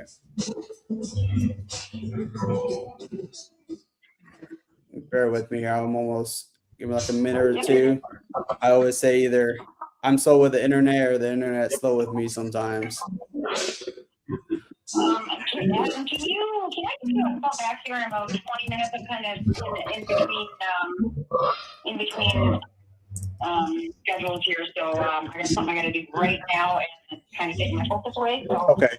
Can I give you a call back? Do you have a number? It's Edward, right? Yes, Edward. And this is my line here. You said about 15, 20 minutes? Yeah. What's your number? My number is 254-312.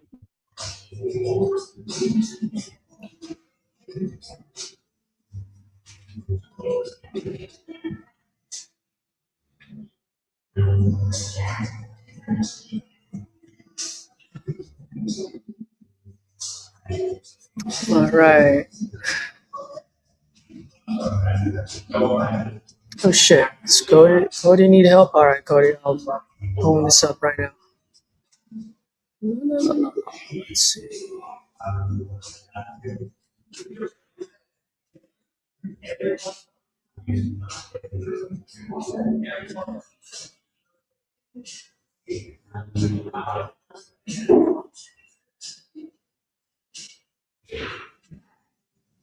What is this, land, or does it have a house on it?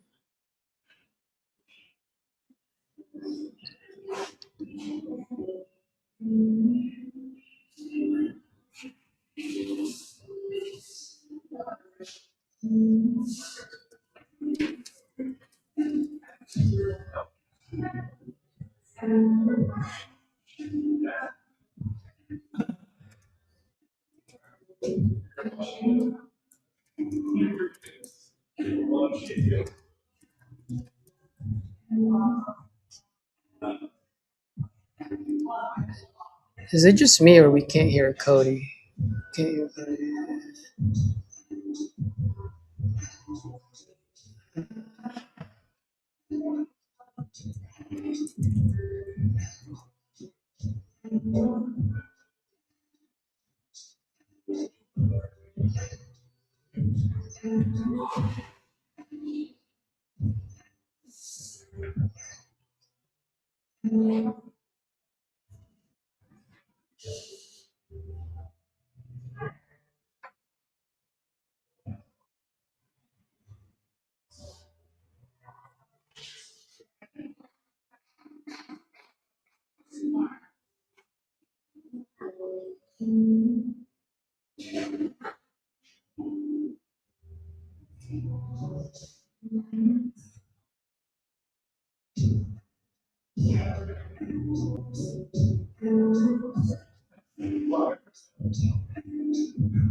No, we can't hear anything.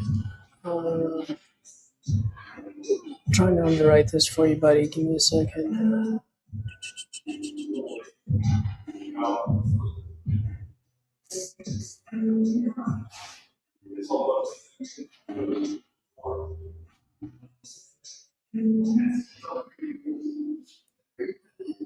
Cody, this is your comp here.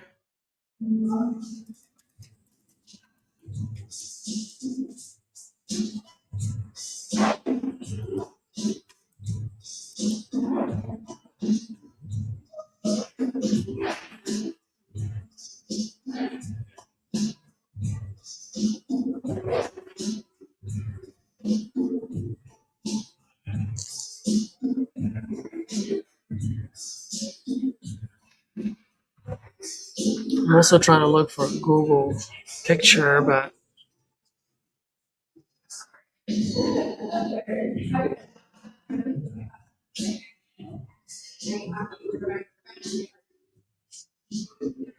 seeing it anywhere.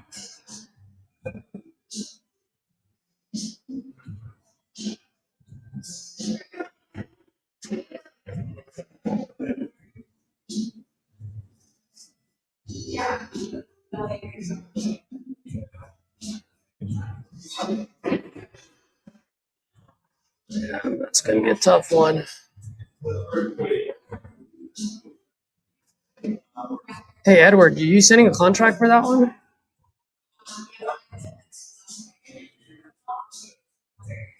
Edward. Oh, my bad, I'm muted. Yeah. Which one was that one? That was the Illinois one, right? Yeah. Mary? Yep. Nice, buddy.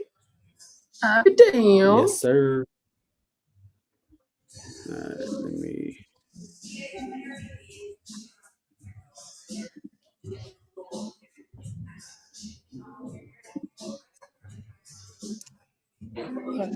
Who are the ones that I can call on here?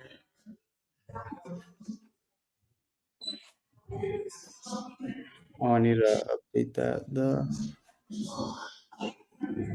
Nope, I'm not calling Naj. No, thank you. Dude, I called. I saw the name. I'm like, ah, okay. I was like, not again.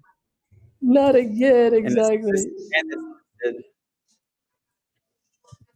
All right, let me call this Beaumont. I want to get this deal just for Josiah since he doesn't like Beaumont, Texas. oh my. He made a comment, it's like always buying and Beaumont does not go in the same sentence.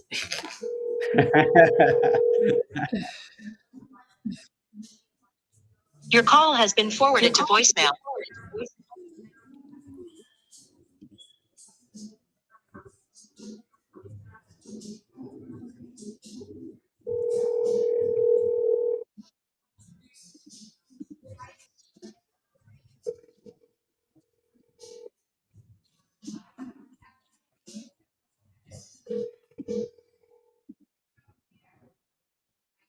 Your call has been forwarded to voicemail. The person you're trying to reach is not available. At the time. I don't want to leave messages. Let's just go. Oh, it looks like no one ever called Dawn out of Converse, Texas. Don't look like it. It's an older lead.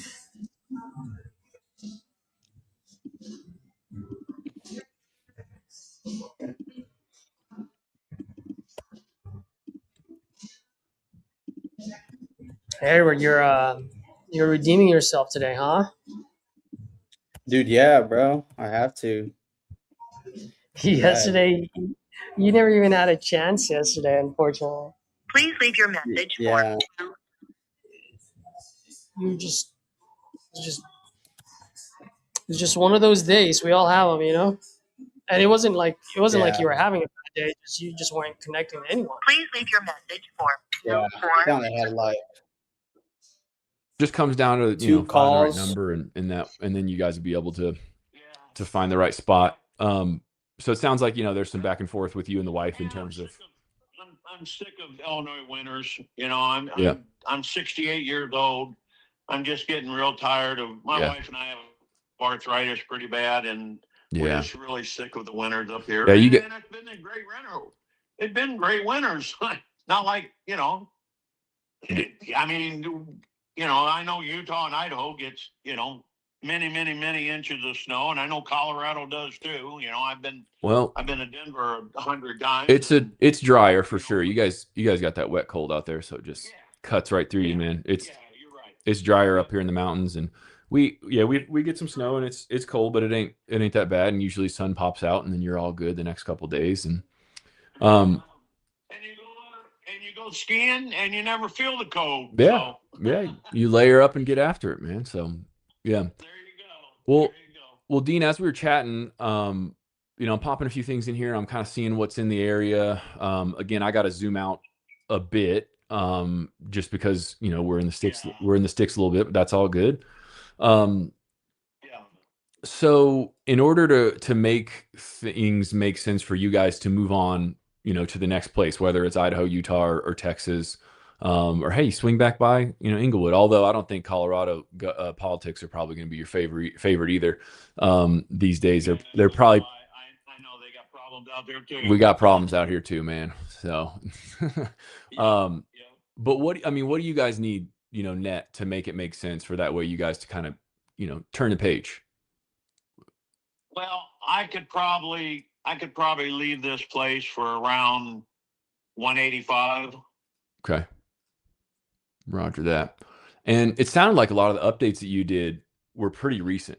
If I was gonna put some love into this, if you were gonna stay, right? Let's say the political landscape was different.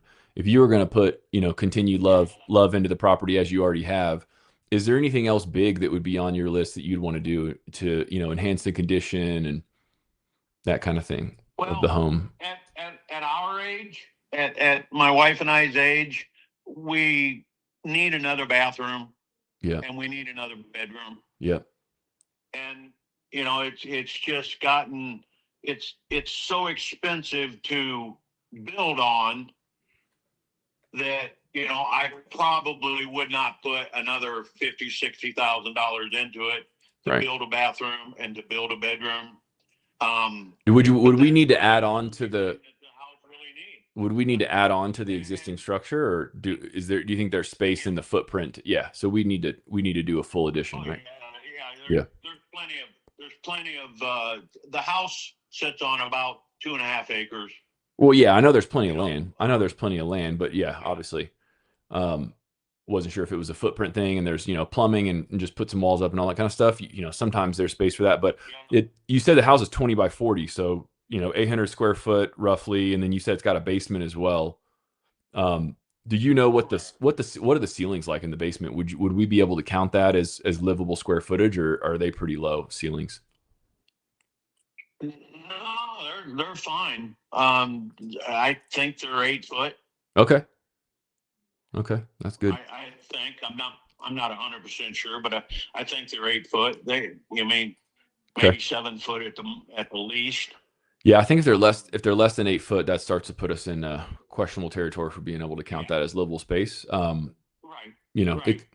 So just FYI, but I appreciate that. Okay, so yeah, so you kind of want to be around 150. I wouldn't go any less than that. No, sir. Understood. Okay. I mean, if I move out to Idaho or Utah, that's a down payment. Roger that. Yeah. Or even Inglewood. I mean, even Colorado. Yeah. Denver isn't cheap either. I have a cousin that lives in Aurora, and It's not. Yeah. It's not cheap anywhere anymore, really. I mean, Yep. Well, anywhere that's real nice, and you want, obviously you guys are at the point where you want to live somewhere nice and have what you need. So is that probably the move for you guys then? Put a down payment on, use the proceeds from this sale, put a down payment on a place, get a mortgage for the rest, and just kind of do the American dream. My wife and I we're kind of interested in maybe a condo, because we're just getting to the point where we can't do the outside stuff anymore. Yeah. Understood. Absolutely. Yeah. Less to take care of. I get it. Yep. Okay. All of our kids are grown. We only have 3 grandkids that we worry about. And what about the other ones? You don't worry about the other ones? No, I don't worry about them. That's understood. My youngest is 32, so right. They got their own life. They got their own stuff going on. Yep. Understood, sir. Yeah. I'm seeing kind of one other property that I think I can really compare yours to. Obviously, you got some unique stuff going on with the additional structures and just the overall acreage that you have. There's not really a like in kind property with that size of home. But that's not a reason to not move forward.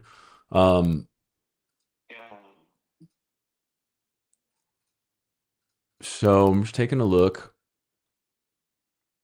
Yeah.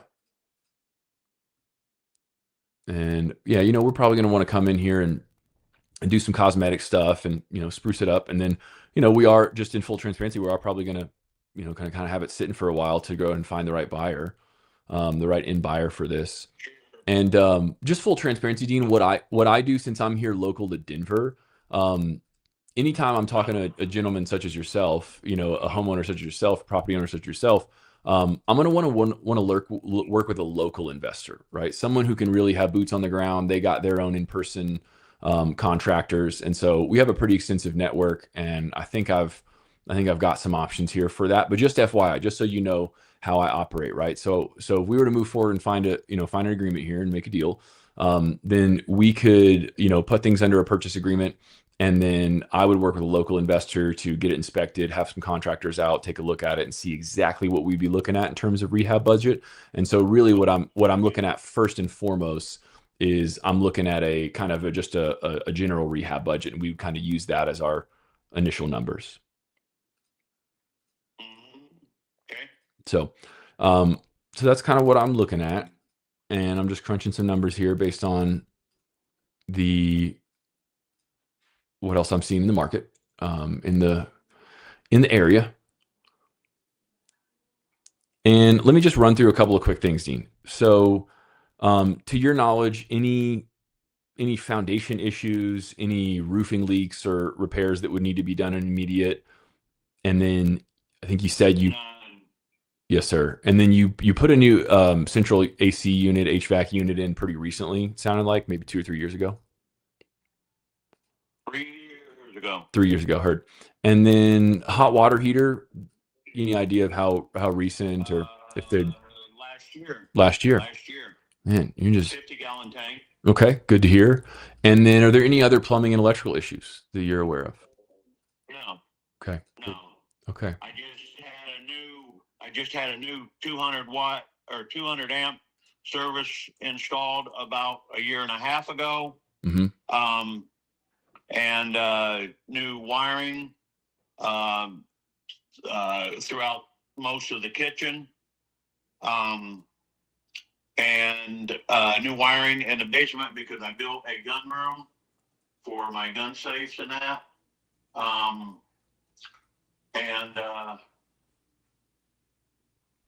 Okay. New windows. I had new windows last summer. Okay. Fantastic. And like I said, the only thing that I would do differently if I was to stay here is, the kitchen update. It is a little outdated. It's got a brand new flooring in it, brand new wood floor. It just doesn't have new cabinets in it. The cabinets are from 1977. But like I said, the Amish built them and installed them in 1977. Mm-hmm. I have a new deck on the back of it. That was $8,000. And new French doors to the outside of the back deck. And I just put in a new back door to the garage and screen door about 3 weeks ago. The only thing I would like to have in the house different is my dad did not like putting lights in the middle of the rooms. So there is no light in the living room or our bedroom. Interesting. Okay. Okay. Overhead lights. We have lights on our nightstands, but that's it. Okay. I just had the bathroom completely remodeled and a tiled shower put in last year. That's about it. Okay. I appreciate it. Are you guys on a septic tank out there, Dean? We are, yes, sir. Makes sense. Yep, totally makes sense. All right. You ever had any issues with that one, or you guys do a good job with it? No, and I just had it clean last Christmas Eve. All right, on Christmas Eve. Something about the holidays and city kids coming out and not knowing how to use a septic tank. That'll been there, man. Been there. Yep. I was usually that kid. We put Red X in it every month. Cool. So fantastic. Okay, good. So you really need to be around 150. It sounds like you've taken great care of the property. We would obviously want to do some cosmetic stuff and, do some, based on exactly, the style of rehab that we'd be looking at. Yeah. Sure. Okay. Yeah. Is 150 exact? Absolutely. That's where you need to be. That's kind of your best. Really, I'm closer to 175, but I could probably squeeze out 150, but not a penny less. Understood. $150,000 ain't crap anymore to buy a house. So I hear you. Like I said, I had it appraised 3 years ago, and it appraised for 195. So. Mm-hmm. Yep. Yeah, and I think 150 could work. 170, 175 would probably be pushing us further apart. Yeah.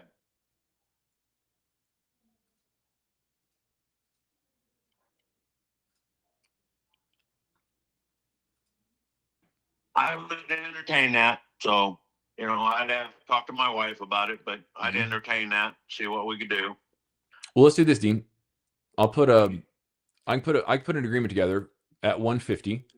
And, you know, really the only thing that would change that is if I send contractors out and we kind of discover that, you know, our rehab budget would change dramatically. And, you know, we would be handling all the closing costs and all the title company and all that kind of stuff. So assuming we hold at that number, 150 would be a net to you number, and that would help you guys go put the down payment on the next home or condo and be able to move on. Okay. So, right. Well, so yeah, we can move slowly. We can move forward slowly, but I'd have to talk to my wife first and see what she thinks and see if we can push it down that far. Yeah. I've put a lot of money in this house in the last 3 years. So understand. All brand new floors, you know, throughout the whole house. All brand new carpet in the bedroom, new tiled floor in the bathroom, new tiled shower in the bathroom. What do you what needs a new sink in the bathroom. What number do you think makes sense for the wife? What do you think your wife would make sense for her? Well, I don't know. I'd have to talk to her, buddy. Okay. I know we're 150 is really pushing it. We've talked about selling it before, and we were at 185. Right. Yeah, and listing it on the market, you know. I put a lot of money into this, and I know, you know, I know if you know the next family comes in, they rip everything out and start over. Maybe, I don't know. But, well, maybe, right? Know, I'll tell you. My friends just sold a $300,000 house, and the people tore it down to build their own brand new home. Yep. It's like, what the hell? That'll happen, man. How do you tear down a $300,000 house? Yeah, some people. You know? Some people. That's not what it doesn't sound like that's what we'd be looking at. I'll tell you what. Got more money than sense, I think. Some do, man. Some do. I'd probably like to be in that position one day. Maybe if I work hard enough. I'll tell you. I'll be dead before then. I'll tell you what I think. What I think might be able to help, Dean. I appreciate you. I appreciate the work that you put into the property, and I want this to make sense for you and your wife, right? But it's got to make sense for all sides, of course. Could you send me some exterior photos? Do you have any photos or videos that you'd be able to send? And that'll help me get a much better visual of what I'm looking at. Because, you know, maybe then we can, yeah. And even at 150, you know, I know that you still got to talk to the wife, but even at 150, do you feel like that could still help you guys, you know, look at the next chapter, put a down payment and get out here to the mountains, if that's what you choose?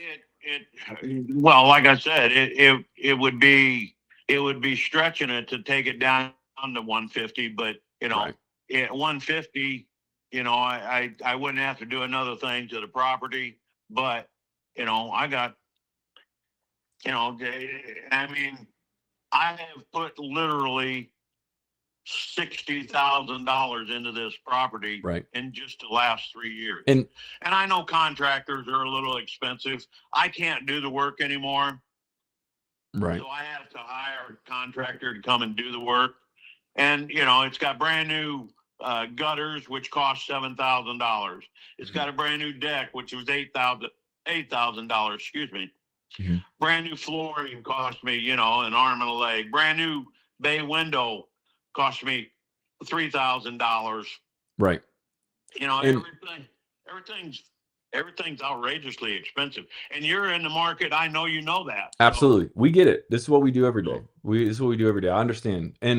And that's, I guess that's why I asked the question. So like if we put it at 150 and that's net to you guys and you don't have to deal with any of the closing stuff, any of the contractor stuff, any of the back and forth, and that's just a net to you number, does that help? Does that help to move things forward and help you guys turn the page and move on to the next chapter? Sure. Yeah, it would entice me. I just have to make sure it entice my wife at the same time. Right. So. And I mean, yeah, what do you think would be her hang up? Obviously it sounds like you guys maybe work together a lot on the moving away. Yeah. I'm ready to move away. she babysits the grandkids, and you know, I have arthritis really bad, and I'm retired and a little disabled or a little retarded, one or the other. And she does most of the yard work. She plants the flowers. She plants the trees. She mows the yard. She, you know, trims the bushes, and she does it all. And she loves doing that. But it's getting harder and harder for her to go out and do any of that because she has problems with her hips and her knees. And, you know, we're just getting old. That's all. I mean, you know, yeah, of course. Life's a bitch and then you die.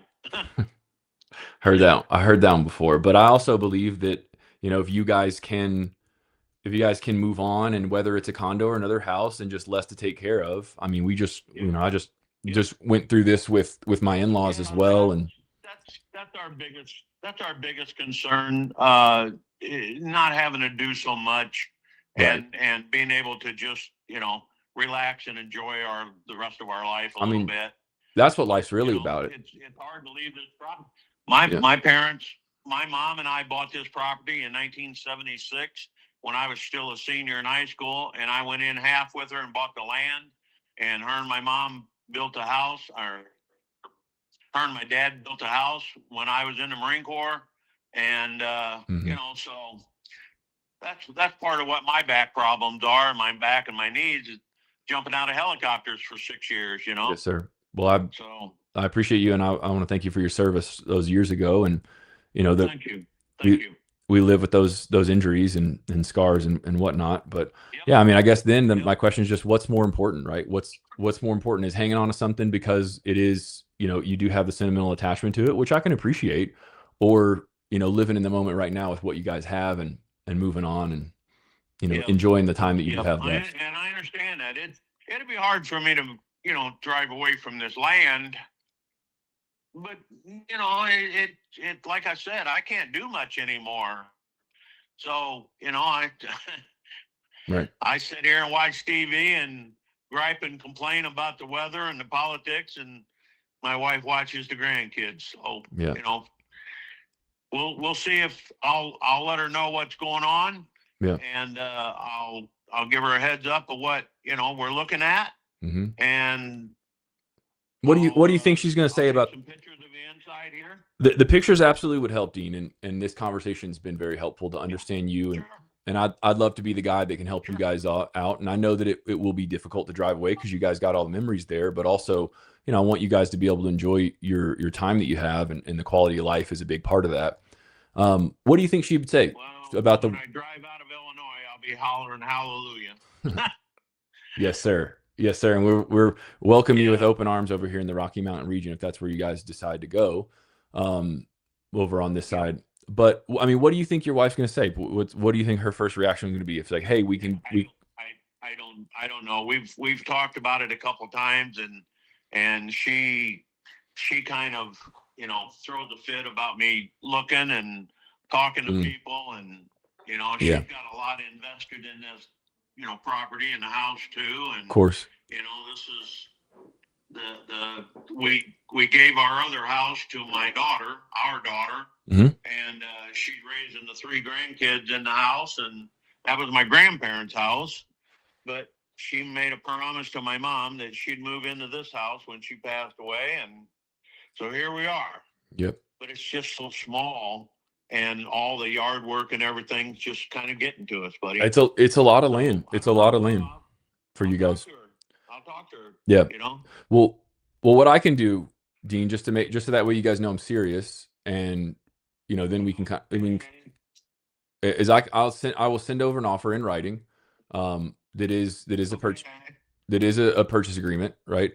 And you guys can review that together. And if you have questions, we can jump on and we can talk it through. Having video, you know, photos and videos helps. So if you can send those over, that's fantastic. But what I'll do is I'll send over an offer at 150, and you know, if that makes sense, then you guys can sign it. If not, if you guys have questions, and let's talk and let's keep the conversation going. Okay. All right. Sounds good, bud. I appreciate your time and appreciate the context. And what's the best way for you to send over?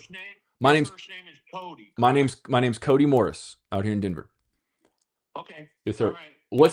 what's the best way to get some photos and some pictures or some photos of the property? Is that via email or via text, or what's easiest for you? I can either text message. I can either text messages to this number. That works for me. Yeah, this is my cell. No, this is my cell, and then what I will do, Dean, is I will send over an offer, and I have your email here.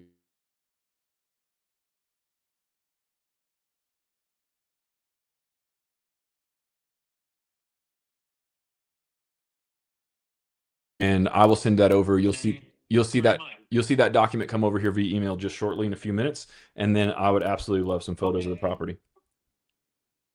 Okay. Okay. I'll get some taken and I'll text message them to you. Thank you, Dean. Thank you, Cody. We'll be in touch. Talk soon. You too, sir. All right. What do you guys think? You're on mute. Well, a couple of things. One, you're obviously. Okay. Can you guys hear me now? Yeah. Sorry, that's all me. I've been having audio issues with you guys. I can hear you. No worries. So obviously you're very seasoned. Like you said that before, right? You have no problems talking to people, so that's fine. For me right now is just reps, man. Like the more you go through this, like you will spot your own leaks. Right now, put it this way: any and every mistake that I can pick on that call, we all made, and you're supposed to make them. So for me, that's what are they? I'm like, what are they? Right? Like, hit me. Like I promise you. Too much on the numbers and the condition. Like right now, I still don't know why they're selling. So let me ask you, why are they selling? Because it's too much for them to take care of, and they want to be closer to their family that's in the mountains. They have family in the mountains, like somewhere around Salt Lake City, and so they want to be closer to them, and they just want to get out of Dodge, basically get out of their economic. He doesn't like the fact that he's in Illinois and it's a blue state, and he can't be the gun-toting guy that he is, right? He doesn't feel like he really belongs there anymore, and they obviously want a lot less to take care of, and that's why they're looking at maybe a condo. So you have that, but that's, and you know this because you're a salesperson, that is very high level. That's like literally the first layer of the onion.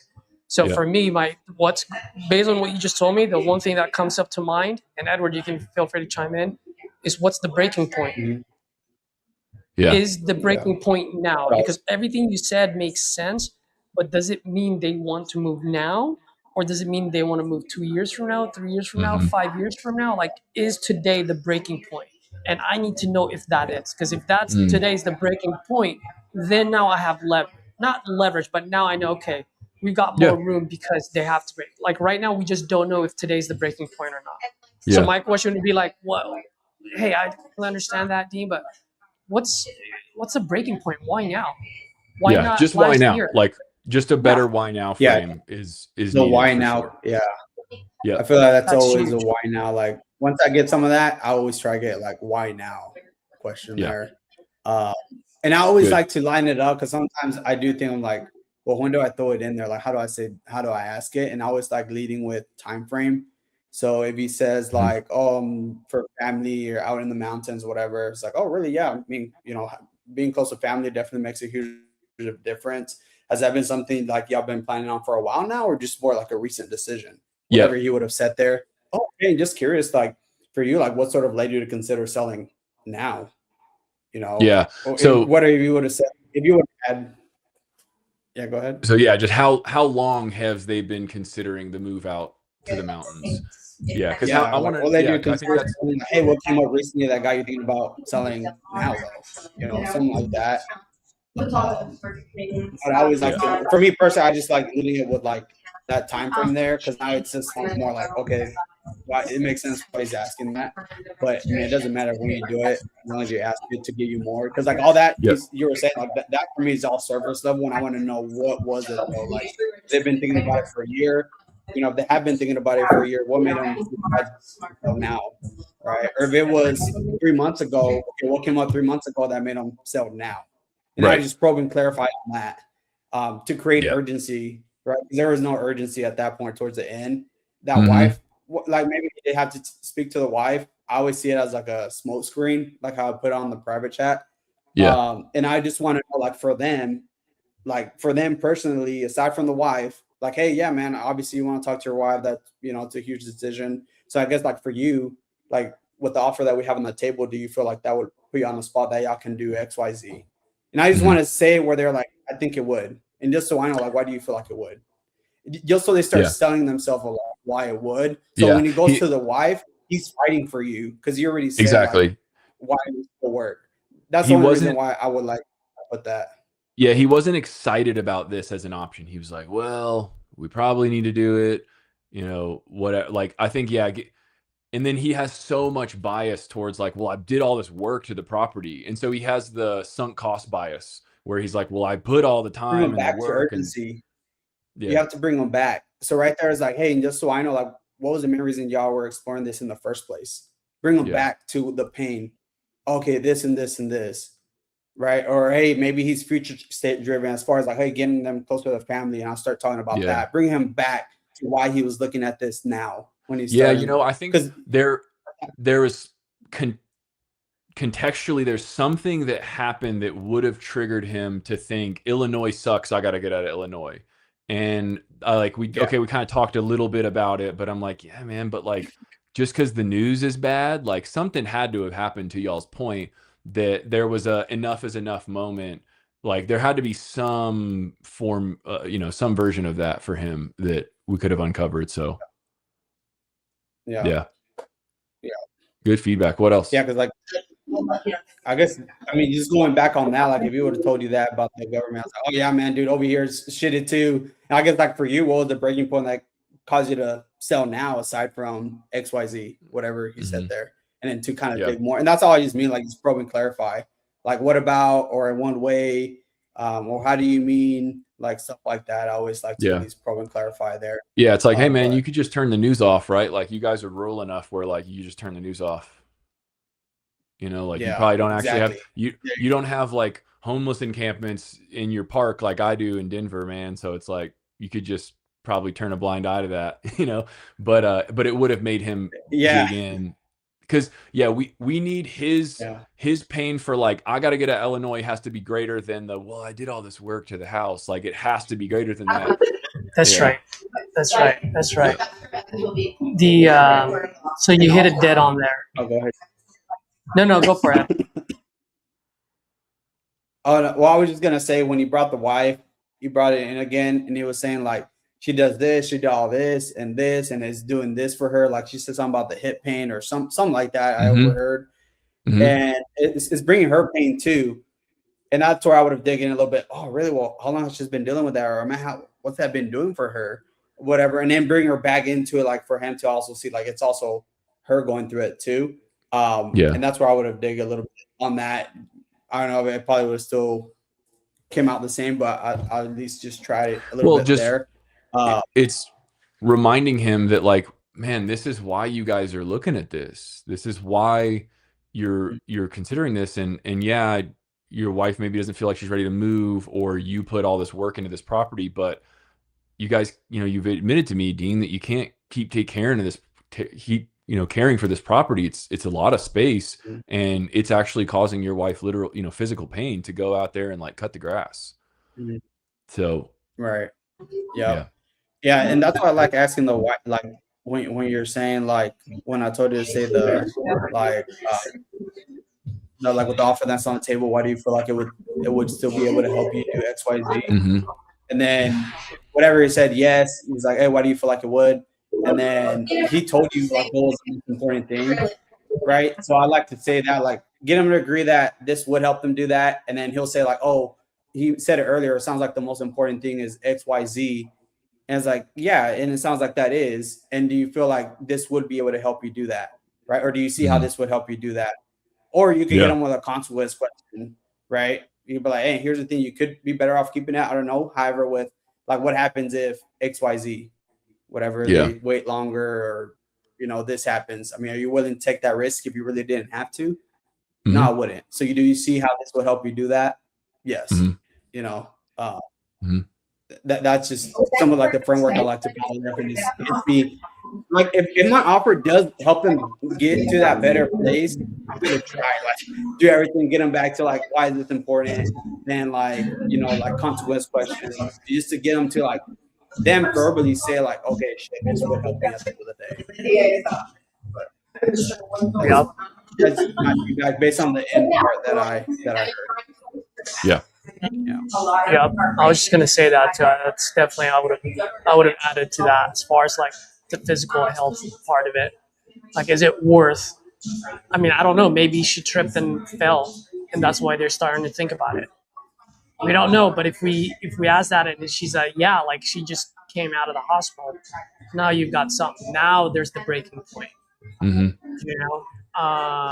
The only other thing. So that's everything Edward said is exactly what I was going to suggest on that. So that's one. The other thing is one thing that Edward and I always say is like, I always make the analogy of the MagSafe, Cody. Like your offer is your phone that's dying. It's on literally 1% battery and you need to make a phone call to your wife. So you're looking for your MagSafe, for your battery to just attach. Because your offer is always going to be lower than their number. We know that. So your offer is useless unless it's useless as your phone that's on 1% battery, unless you what? You find a MagSafe to attach it to. So right now we don't have 150,000 to attach to. So I would have dug a little bit deeper there. I would have been like, hey man, since we're already talking shop, just for shits and giggles, like let's say I get lucky and you move forward with me at 150. Like, how does that pan out? Like, have you looked at your condo? How much are condos running for? Yeah. How much is the down payment? What else do you need for the move? Like, I would start getting a grocery list of items because then all of a sudden maybe they don't need the 150. Maybe they only need 100. Yeah. He was really early in the I think you might have stepped away. He was really early in the also I think the first half of that call you couldn't hear my audio or something and I had to leave and come back. So I asked him, I was like, hey, because I heard RJ ask that and I love that question and you guys do such a good job of like, well, let's talk through like what are the next steps, and I think that's the right thing to do to like be a consultant or an advisor. And he was like, yeah man, like we looked a little bit, they don't even know exactly where they want to live. So they have family who's like around Salt Lake City, and he was like, Idaho, Utah. And then I like, asked him why and all that stuff.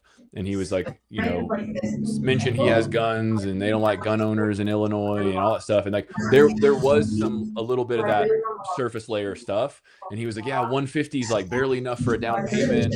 And I think you guys heard that part at that point. So I was like, okay, so that's what you guys are looking to do, right? Like put 150 down, mortgage the rest. And he's like, yeah. And then we're even looking at a condo because it's less to take care of. And I think what I for some reason didn't want to do was be like, all right, well, like what, how much, and then I think what I thought was it would have identified the fact that they haven't even really done that research yet. And I just didn't know how that would affect things. Like in the past, I've tended to overthink a lot of the points of a sale, and I get my prospects overthinking because like I'm a planner and I would have already had that stuff already ironed out. Like I would have been thinking about it, talking about it, planning it out. I would have known where my options are and what my price range is before I ever even filled out a form. But a lot of people aren't like me. And so I've tried to teach myself to like hesitate and not go into that. But like, I want to go into that.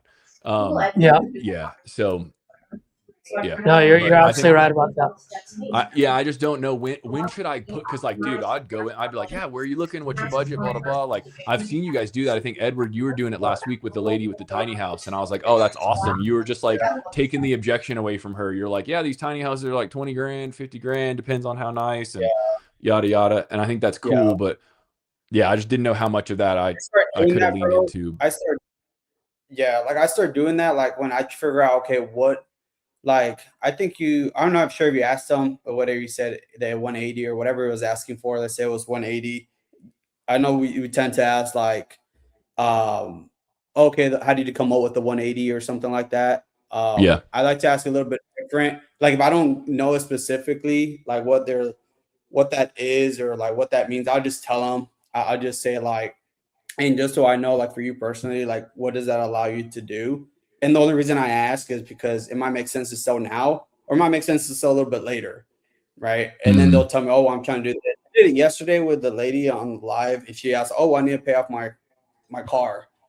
Okay, how much is that? And then she said about the other house, just so I could find those needs there. He mentioned about the house, the down payment. I think on there, I'm not gonna say, oh, were you thinking of putting 150 on the other one? Because it typically is gonna say yes.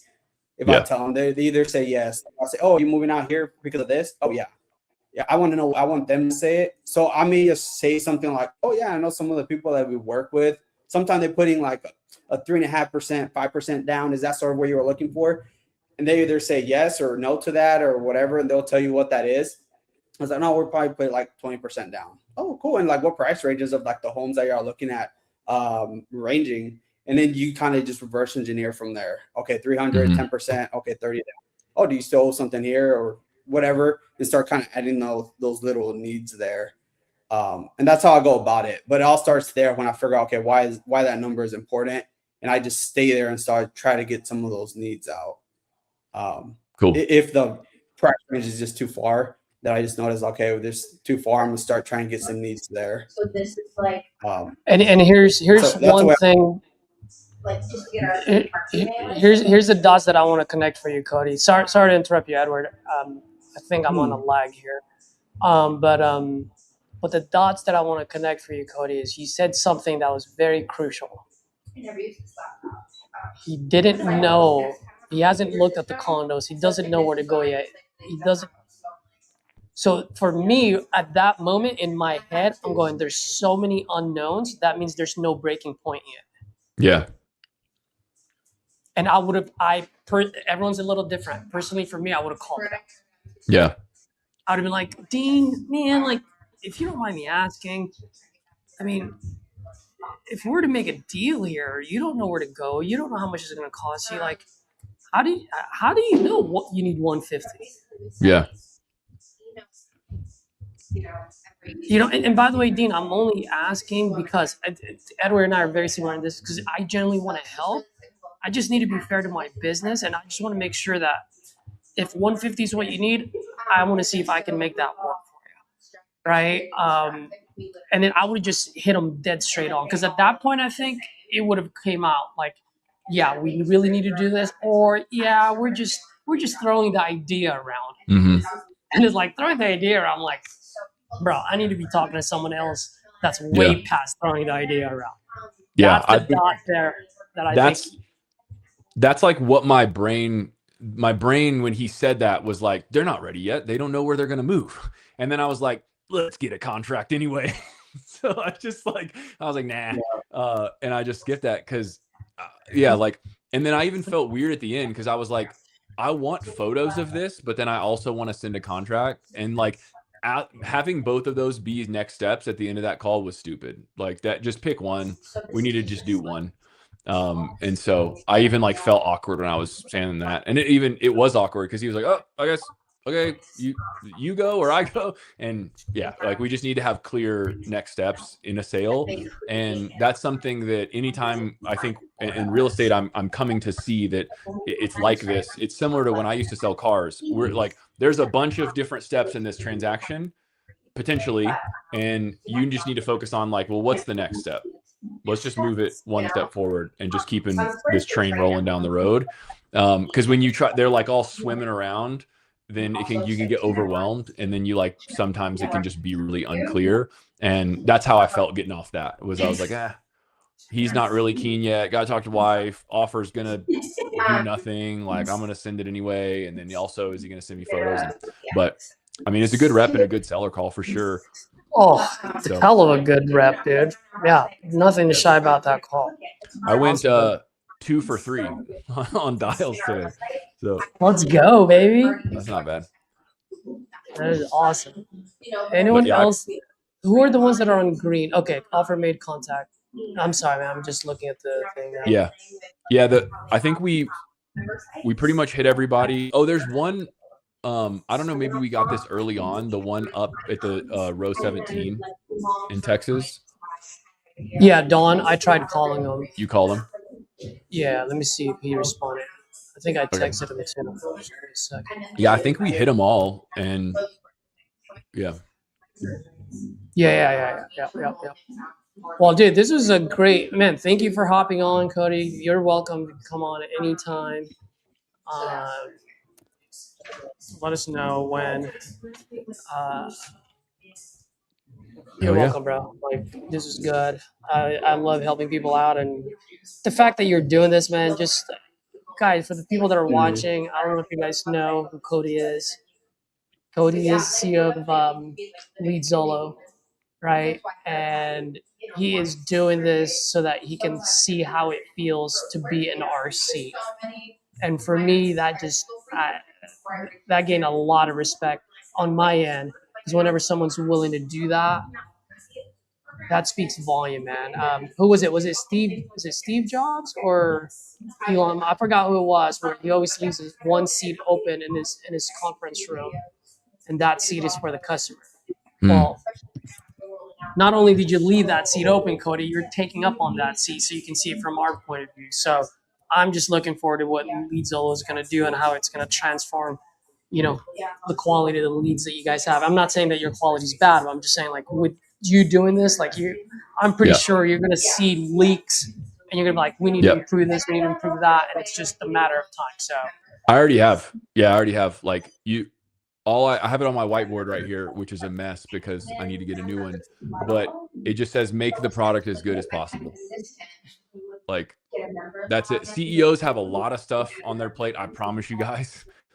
Like, I'm being a crappy wholesaler because I'm not as consistent as Caesar and Edward and as RJ and all you guys who are out here in the trenches. And I commend you guys. And I think the work that you guys do on the day-to-day is important. It does matter. And I do want that perspective as a leader to be able to lead from the front. And I think that it's really cool. I think wholesaling is cool.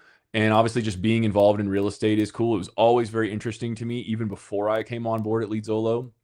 And we are already cooking up. Like, I'm already cooking up what the next steps are.